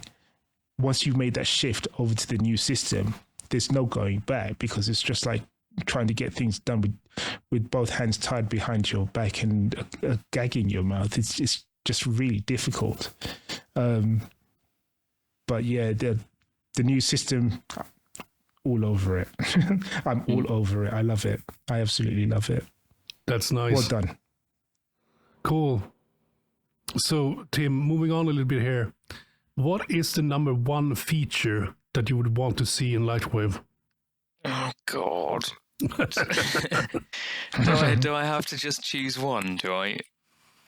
Well, you can elaborate. Absolutely. Oh, I've got quite... Let me think. I've got quite a few. Okay. Does it have to be a feature or just a bug fix? So one of the things that bugs me, and I use it a lot, is FBX. I need everything in FBX. And although LightWave spits out an FBX that works, it would be nice. There's a few things that don't work. I'm pretty sure you can't export more than one UV map using the new interchanger, but then the old FBX doesn't do smoothing groups properly. Yeah. Oh, wow. So Okay. there's like little things like that. So one works in one way and then the other one doesn't work. So for me, it's quite simple. Like for me, it sounds quite simple anyway, but an FBX exporter that works properly. Oh, and also UV unwrapping, so I don't have to be, because I use the PLG tools, which is they're incredible. It's an incredible plugin considering how old it is. But I use that exclusively for all my UV unwrapping, and it is amazing. It's still amazing, but I would love those, like the UV toolset, to be updated so they're more modern, and you don't get all those stray disconnected or disco UV points, or whatever they're called, discontinuous UV. Yeah. Disco UVs. Yeah. I just saw a disco ball or something like that. It's like, okay, mirrors everywhere and everything's just jumbled, you know? But there's I want the OpenGL viewport to be like Blender's Eevee in an ideal world. And before this interview, I was looking back at some of I did some old videos of using Core. Do you remember the LightWave Core? You can cut this out if you want, because this gets people's backs up. But no, Core is allowed to talk to. We are allowed to talk about Core here. Absolutely. Oh, cool. Because I'd forgotten how good it was. The viewport was really nice. Yeah. Like it had ambient occlusion and bloom, and bullet was really reflections. Quick. Yeah, it was good, wasn't it? And you had HDR refraction as well. It was bloody good for the time, but we've got nowhere near with anything in the new LightWave, and I hope that will change at some point. But we'll see. Yeah, remember those are your main features. yeah, a lot to unpack there. But yeah, regarding Core, when they showcased that on SIGGRAPH, they showcased like the real-time, real-time OpenGL thing that they had made. It was like, it looked like a almost like a modern game engine, engine from that era. With all the features that it had, and it looked so good. Yeah, it was good. It was really good. Oh, I've had to think in the background about the one feature that I'd like in LightWave, and it's a proper passes system, render passes system. Oh, yep. I can talk about Janus all day if you want to.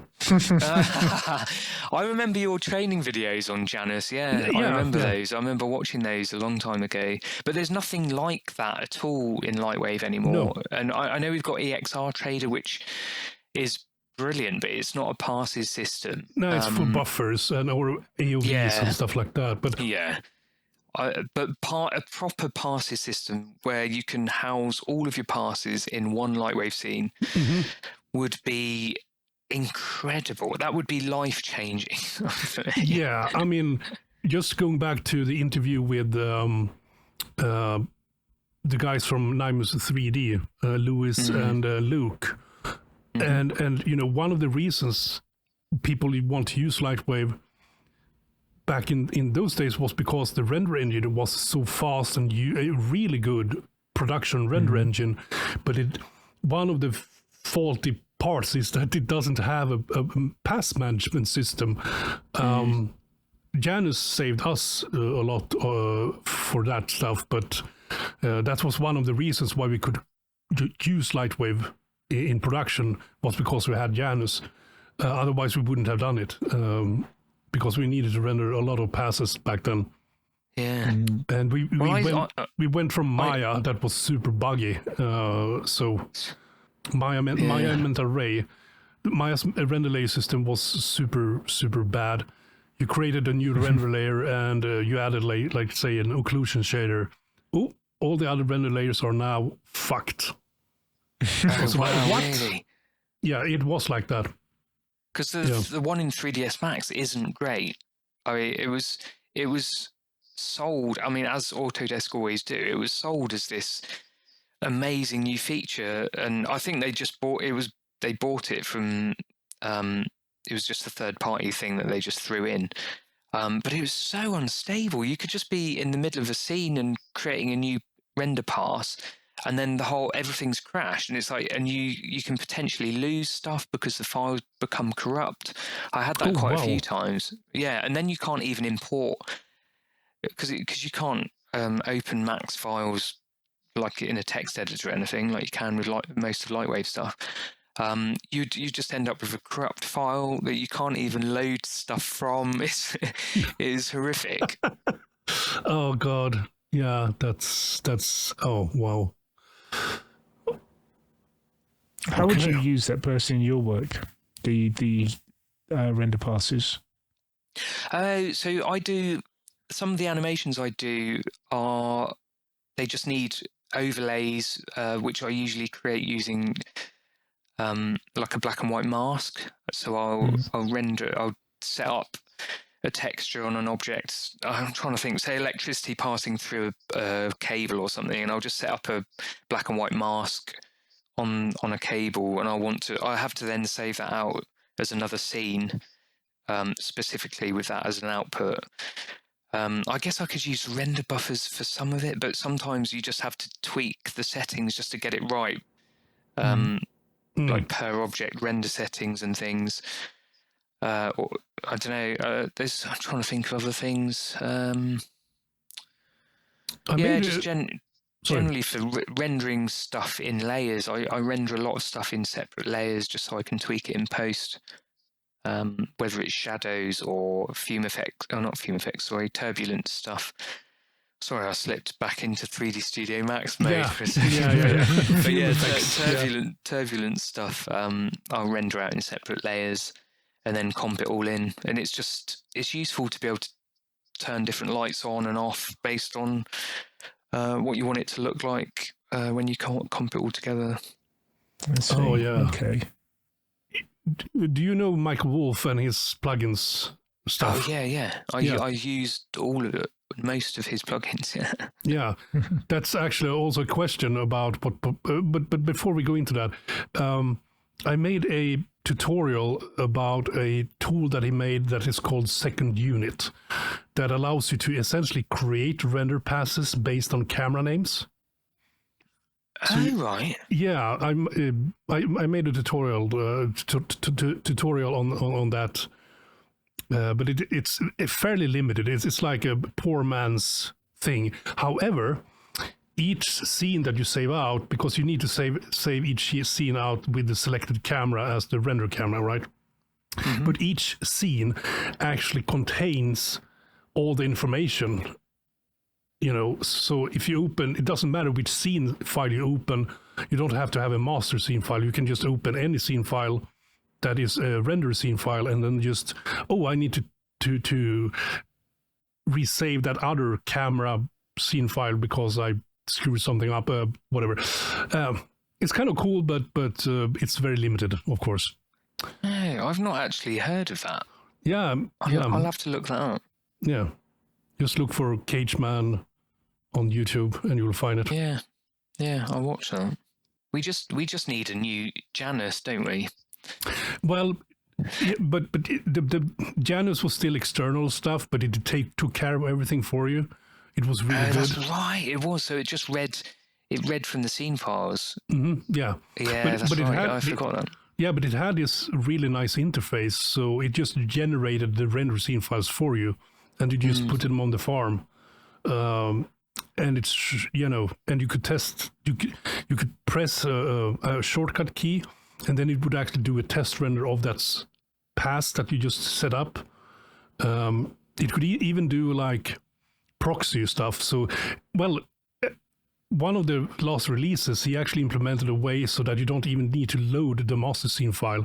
You just load the Janus interface, and you could break out new passes without actually having the scene file loaded. Wow. So it did that using ScreamerNet, did it? It just sent a render off to a local ScreamerNet and then yeah, exactly. You, that's genius, isn't it? Yeah, it was.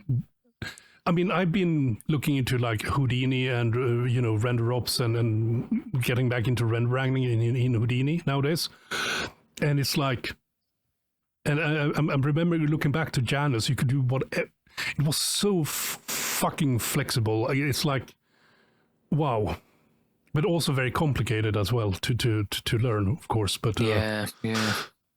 I remember seeing your videos of the joystick. You did a render of a joystick, I think. Mm-hmm. Was that using Janus? Yeah. Yeah, and it looked very complicated. Yeah, it had the learning curve for Janus was probably as, it wasn't a learning curve. It was a cliff that you had to, a dangerous cliff that you could fall down from, You just had to jump off and trust that there was someone there to catch you. Yeah, more or less. Unless you actually made it to the top, which I did, because I was actually part of because this was made by a Learning Ang back in the day. And he and I were sort of tag teaming, almost like he sent me builds, every other day that I tested and gave him some, pointers and stuff like that. But he couldn't really simplify it. It became what it was, but it was absolutely fantastic. And one of the coolest people of all time that I worked with, Magnus Hageman, really, really talented artist, very technical. He's also actually a programmer nowadays as well. And he was trying to learn Janus, and he was like, how the hell did you learn that software? How? And I was like, well, trial and error, I guess. And also the fact that I was in contact with the developer, so I had his. Since I was so much in contact with Learning, I also understood how and why he wrote things the way he did it. So it became almost like second nature for me. But yeah, anyways. Yeah, it seems amazing when you say, "How did you?" Someone asks you, "How did you even learn that?"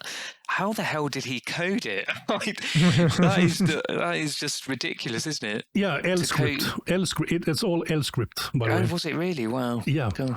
Pretty amazing That's stuff. quite impressive, actually. It is. Yeah, it is. Yeah. But yeah, plugins when it comes to LightWave. What plugins are you using nowadays? Ooh, I'm a lot of the stuff I do is using native, but I do use EXR Trader. I wouldn't be without that. There was a point when I used UberCam. I was doing a lot of 360-degree renders before I think they put it in, but I think that's all native now, isn't it? Yeah. What others? I used, again, Turbulence. That's now native, which I was really happy about. That's an incredible... Yes, It's Finally. an incredible addition, isn't it? Like that. That guy, I always forget his name. The guy who coded it. Jasha. Yeah. He is an asset. I know he's not on the LightWave dev team, but yeah, Turbulence is brilliant. It's so easy to use. What other plugins? And it just looks so damn good. Yeah, it does. It does look brilliant. And actually, I use Fume Effects at work as well in 3D Studio, and I much prefer using Turbulence. It's so much nicer to use. Yeah. And what other plugins? So I use the PLG tools for my unwrapping, and probably Dennis Pontonier's stuff. All of his plugins I use. Occasionally there's something that I do a load of instances. So I did a job where I was creating a COVID virus for a freelance job, and that wouldn't have been possible without Dennis's instancing tool, just because it does instances of instances, which is really nice. Oh yeah, absolutely. Yeah, that's something that we miss with the native tool, because it was Dennis' tool, and then we had the one that before, what's it called? HD Instance. That HD Instance was also really clever as well. Yeah, I never had that, but I remember seeing the results. I think you could do a time offset on animation using HD Instance as well, which we still don't have with our with our native one. Yeah, for MDDs, but it generated its own sort of file for that, but then just it was a single cache file that was then randomized across all the instances. I didn't know that. Yeah, it was. We used it in production actually, way back. But I didn't. Yeah, whatever. Yeah, didn't the HD Instance one? Wasn't that using a volume? Wasn't it a volume shader or something weird? I can't remember. Yeah, it was. It was. Yeah, it was. I can't remember exactly how it worked, but it looked correct. But they were a bit slow to render. They were not as fast as polygons to render for sure. Yeah. So there was some form of trick there. Yeah. Trying to think if I use any other plugins. Probably not. I think over the years, since LightWave 2020 or the new renderer, I think I've ditched quite a few of the plugins, because there was one that I used to use that would bake out your textures as well. But that was using the old renderer. Microwave. No, it was Bly Tools or something. Bly Tools.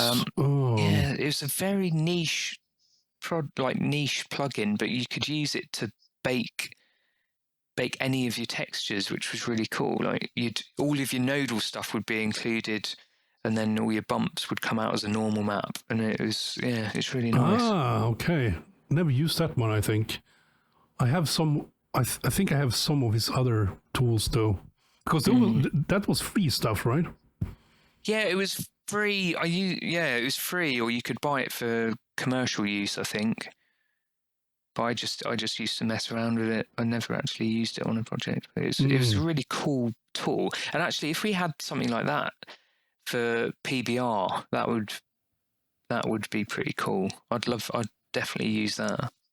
So if he's listening, please can you... I don't think he develops for LightWave anymore, but yeah, that would be great if he could look into that. No pressure. No pressure. Yeah, it's interesting to see like TrueArt. He's disappeared as well, right? As a plugin developer. Has he? Yeah, I think so. Oh no, because I use some of his plugins. Yeah. There's one in particular that's really useful. It reads CSV files into the node editor, and you can take any column or row. It's really good for scientific sort of animations. So it reads in any column or row into, and then you can feed that into a gradient and show it as whatever color you want it to show as based on the value that the numeric value in the CSV file. But it's really, it sounds proper nerdy, but it's actually really good for scientific viz stuff. I didn't realize he'd stopped developing for LightWave. That's a shame. Yeah, it is. Because he also had a global materials thing as well. Yeah, he did, yeah. Which we also used in production, by the way, back in the days. Huh. Yeah. What do you think will help the community to be and stay positive, constructive, engaging, and energetic? Oh, I'd love to say that it's possible to keep the community feeling like that. I think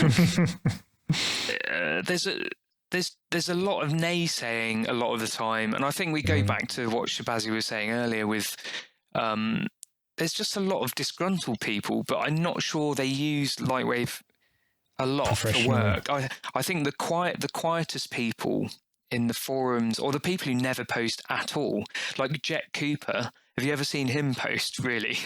Apart from his incredible work.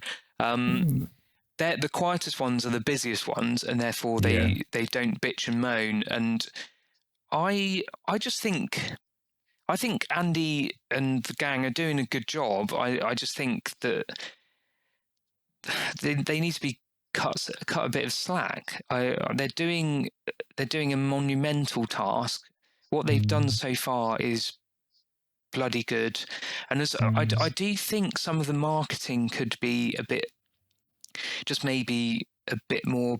I know this sounds horrible. A bit more professional. I'd feel like some of the marketing emails aren't as good as they could be, and there could be improvements to the website. But I think this stuff's coming. They've only just started, and I think the more the team sort of build up what they're doing, and the more time goes on, I think it's just going to get better. I think the community, once we get a proper forum as well, I think that will help. But I just think it's going to get better. As long as people believe in the team and don't drag them to the ground every 5 minutes, there's too much negativity, and I don't know what causes that. I think it's probably just 1 or 2 people, but I think we just need to remain positive and use LightWave for our projects, and then show off what we're working on. And actually the Facebook group feels quite positive. I feel like there's a lot of really, really, really cool work being shown in the Facebook group. I'm not actually on Facebook, so I'm not entirely sure what's going on over there. So could you give a bit of insight? So there's quite a few tutorial videos that people are posting up, but there's also I always forget his name, but I can't remember his name, but he's just posted a picture of an old artifact lamp thing, like almost like Aladdin's lamp type thing, and it's all textured up and rendered. I think he's doing a tutorial on how to do it, but it looks brilliant. I mean, it looks so photoreal, and people like him are a real asset to the community because they're doing this off their own back, and they're clearly really good at what they do. And it just makes LightWave look brilliant. Yeah.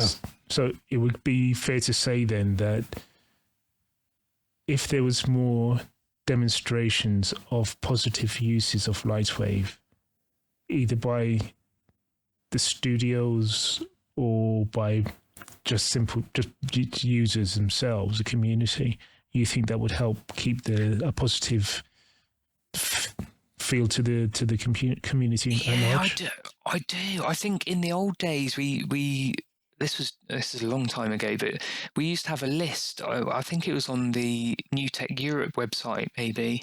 But there was a list of every project that LightWave has been worked on, or been used in. Sorry, and whether it was a game or a film or TV.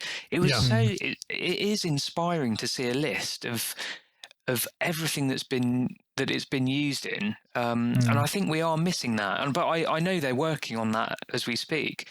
It's just occasionally you'll get someone who raises their head up above their workstation and says, "Oh, I did some work on Top Gun," or "I did a load of work on the Orville," and it's like they hardly talk because they're so busy working. But it's really inspiring to see the projects that LightWave's been used in. It's just we've not had that for a while. I don't know why. I don't know why that is, but I know LightWave's being used, and I think that does inspire people. And of course, people want to say, I used the software that was used on Top Gun or Stargate or insert blockbuster movie or TV show. But people like to boast, I think, and it does help. Yeah, I think you've hit on a very strong point there. Is there anything that we didn't ask you that you would like to talk about? And or is there anything that we talked about that you would want to sort of expand upon? I don't think. I'm just trying to think. So, cough TLDR cough.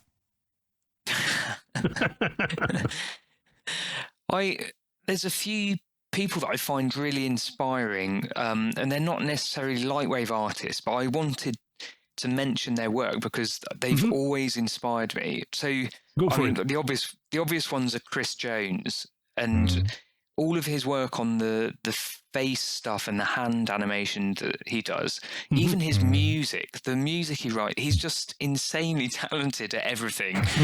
I should hate him, but I don't. I find his work, everything he does, inspiring. I know he uses Blender now,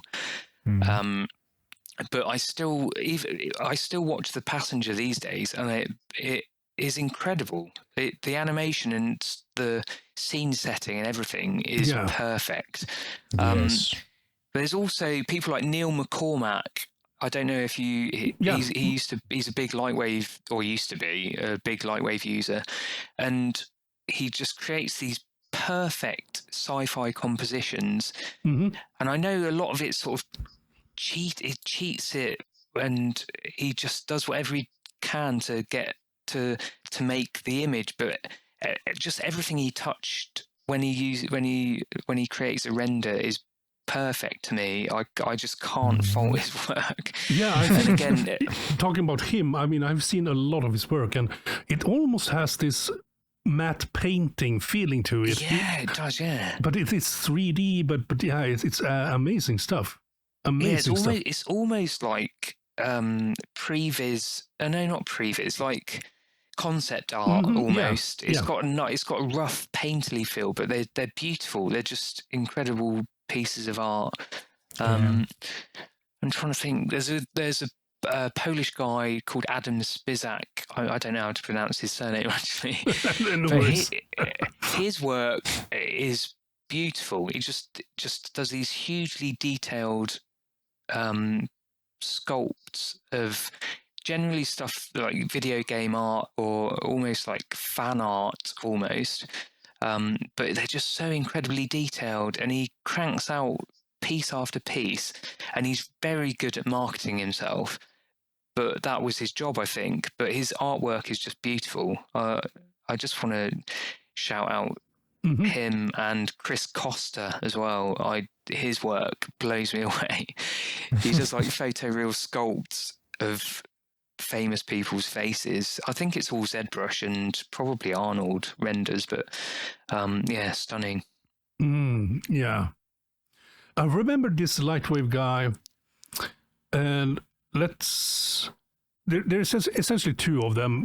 One that actually got caught for, what's this, a British guy, right? That was sort of filming into a young person's apartment. Oh God, I remember that. Yeah. Yeah, but he was really good at recreating paintings, but in 3D.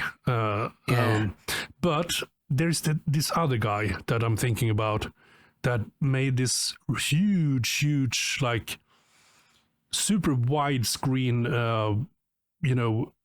of a battle. Oh yeah, I remember that. It was horses and soldiers and yeah. Yeah, I can't remember that guy. He recreated it all in LightWave, didn't he? Yeah, and it looked like the painting as well. I know, yeah. He modelled all the horses and he modelled everyone in the entire scene in the painting. Yeah. But it was based on a famous painting, but I can't remember what it was. But maybe the YouTubers that watch this or listen to this, please put that name in there. Because it would be cool to see if he's still around making art, because that was amazing to see that. Yeah. So, Tim, you wake up one morning and all of a sudden you check your bank account for no apparent reason, and all of a sudden you see that you are a trillionaire. You've got £4 trillion in your bank account. And you don't know how it got there, but you're happy it's there anyway. And you say to yourself, the first thing I'm going to do is I'm going to buy LightWave Digital. You have it in your mind, a vision of how you see the company's future. There are things that you want, that money not being any object, there's things that you would want to implement in the company for it to have a future for the software and a strong base. What things would you implement in this new Tim Laird owned LightWave? What's Tim Laird's vision for LightWave and LightWave Digital under his ownership? Money's no object. Yeah, if I was a trillionaire, I mean, I'd say there's a few. That is a good question, but I'm not sure. I think this is in the realms of possibility, though. But I think there needs to be a tighter link between Houdini and LightWave. I think because there is a Houdini engine, I think, which is like, I think it's like the engine within Houdini. I think you can use that inside any other tool, but I think it would be really cool. And I'm not saying that I'd be capable of using it because I never opened Houdini before, but I think it would be really cool for a lot of people. I know Sean Lee Bishop is massive on Houdini, he uses it a lot with LightWave, but having the Houdini engine inside LightWave and the Unreal Engine, I know it's possible to license the viewport tech from Epic, because there's another software vendor that we've looked at that does the same. They just use Unreal Engine's viewport. But I think having that inside LightWave would be ridiculous. Imagine that. It would look so cool. And you'd have real-time GI and all the fancy, like, I don't know, I can't even... You'd have a path tracer built in as well, because Unreal's got its own path tracer. But also, with my £4 trillion, I would probably just hire... It was only three. It was only three. Don't get over your head, only right? Three? Only three. I'm getting carried away with myself. I would probably just hire all of the Blender devs and Autodesk devs and get them all working on LightWave, I think. Oh, if money's no object, I'll just throw developer. I know a lot of the LightWave devs would go, it doesn't matter how many people you throw into problem, because you need decent management as well. But I think just having a few more devs, specialist devs on LightWave would be massively beneficial. But yeah, Houdini engine and the Unreal Engine viewport, I think would be so cool.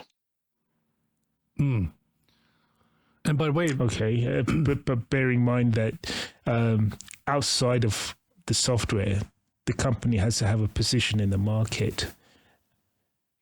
Would you have any views on how to position LightWave in the market? Oh, where would I take it? Yeah. I'm trying to. So I think in the past it's always been for like low budget TV and film, hasn't it? Or fairly, like that's where it kind of positioned itself. But I think it would be a really good low polygon game model tool, because that's what I use it for. And I think it's really good in that area. I think it could be pushed in the games side of things a lot more than it is. And I would probably, and this is probably controversial, but I would go down the route of doing PBR painting in the viewport, because everyone hates Adobe and even I hate giving Adobe money to use Substance, but it's such a good tool. And I know there's alternatives out there, and I know you can kind of do it in Blender with plugins and things. But I think if LightWave went down that route where you could do PBR painting as well as Substance, like as well as that tool does that, I think it would be unstoppable. And because with the node stuff, you could build a Substance designer inside of LightWave as well. And I think that would be so. For me personally, I would love that. I would be so happy to have all of that inside of LightWave. I see. Who would you want to see on this podcast? Oh my, I'd love to see Chris Jones. I've talked about him enough. I think, I know he doesn't use LightWave anymore, but I think he would be a fascinating person to interview. Oh, yeah. Yeah. He has a great LightWave history, so... Yeah, absolutely. I mean, have you seen? I'm going to bang on about his work now. Have you seen his? He did a short film. Oh, what was it called? Hang on, I'm going to have to look this up. It's not Passengers. No, it was another one. It was. Was it the String Theory, which was String Theory? That one. Yeah, that's more like a music video, right? So no, we've never seen String Theory that we presented on our show in the early times. We've never seen that at all. Did you show it on the show? On here? Yeah, we showed it. I didn't. I thought I'd watched it. I actually contacted Chris Jones and asked him if it was okay that we showed his work on this podcast, and he said, "Yeah, absolutely." But cool. But I've never asked him to actually be a guest. So. Oh no, I'd love to hear him talk. I don't know whether he's the sort of person that would do an interview or not, but his String Theory is, all of his work actually is so inspiring, and it's just the amount of effort and time that he puts into all of his work is. I actually know remarkable. Do you know the background story for the String Theory and why that ended up a video? Yeah, he do. Oh, there was something he did that had a tiny bit of music on it that some people were like, "Oh, that sounds really cool. I'd love to hear that in a full length or full length short or something." Yeah, and then people only asked for the music, but then he just over delivered. Yeah, I mean, it took him 3 years. He did. It took him 3 years though. But then the Passenger took him 7 years. Yes, and he moved house like 10 times or something. Yeah, it was crazy.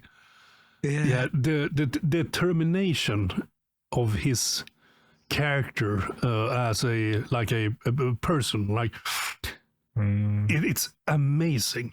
Yeah.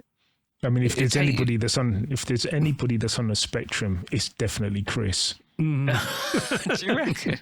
Maybe.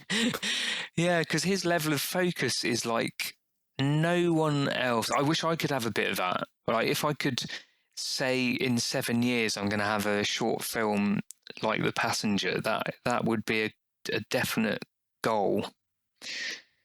I mean, I don't know if you've actually read his making of his blog on The Passenger, but he had gone through an awful lot of highs and lows in the making of that, and he's just so tenacious about it. He just saw it through from beginning through to the end.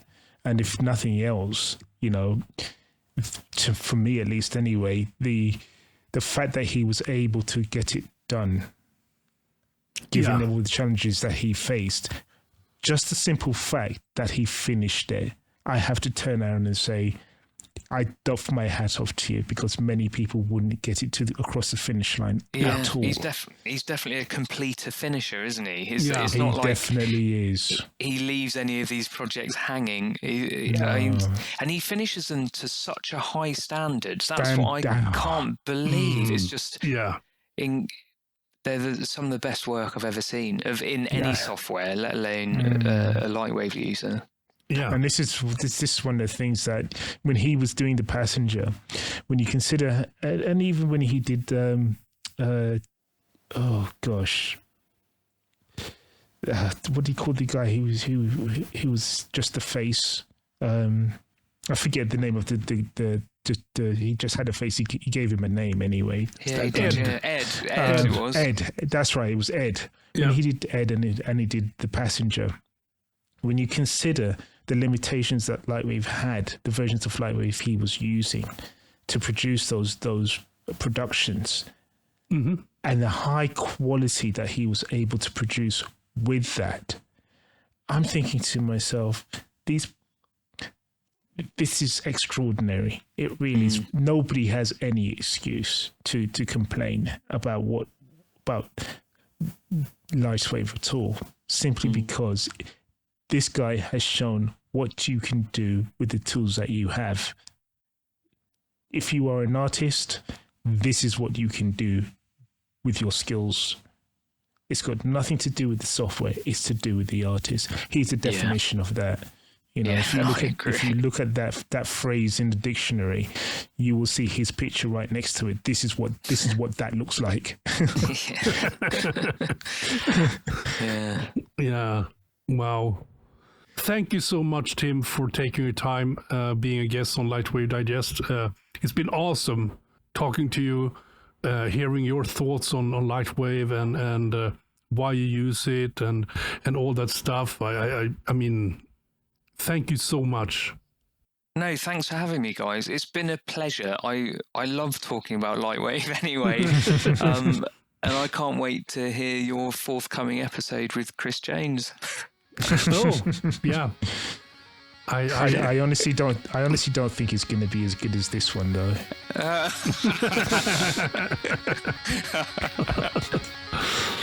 Thank you all for watching and listening to this month's episode. Be sure to tune in next time so that you don't miss out on all the goodies we've got for you. In the meantime, if you have any news stories you'd like us to know about, you can reach us in the comment section or send an email to lightwavedigest@gmail.com with the word news in the subject line. If you enjoyed this episode, be sure to like, subscribe, share and comment. Your engagement is really important to us, so thanks in advance for your support. So until next month, always light the wave.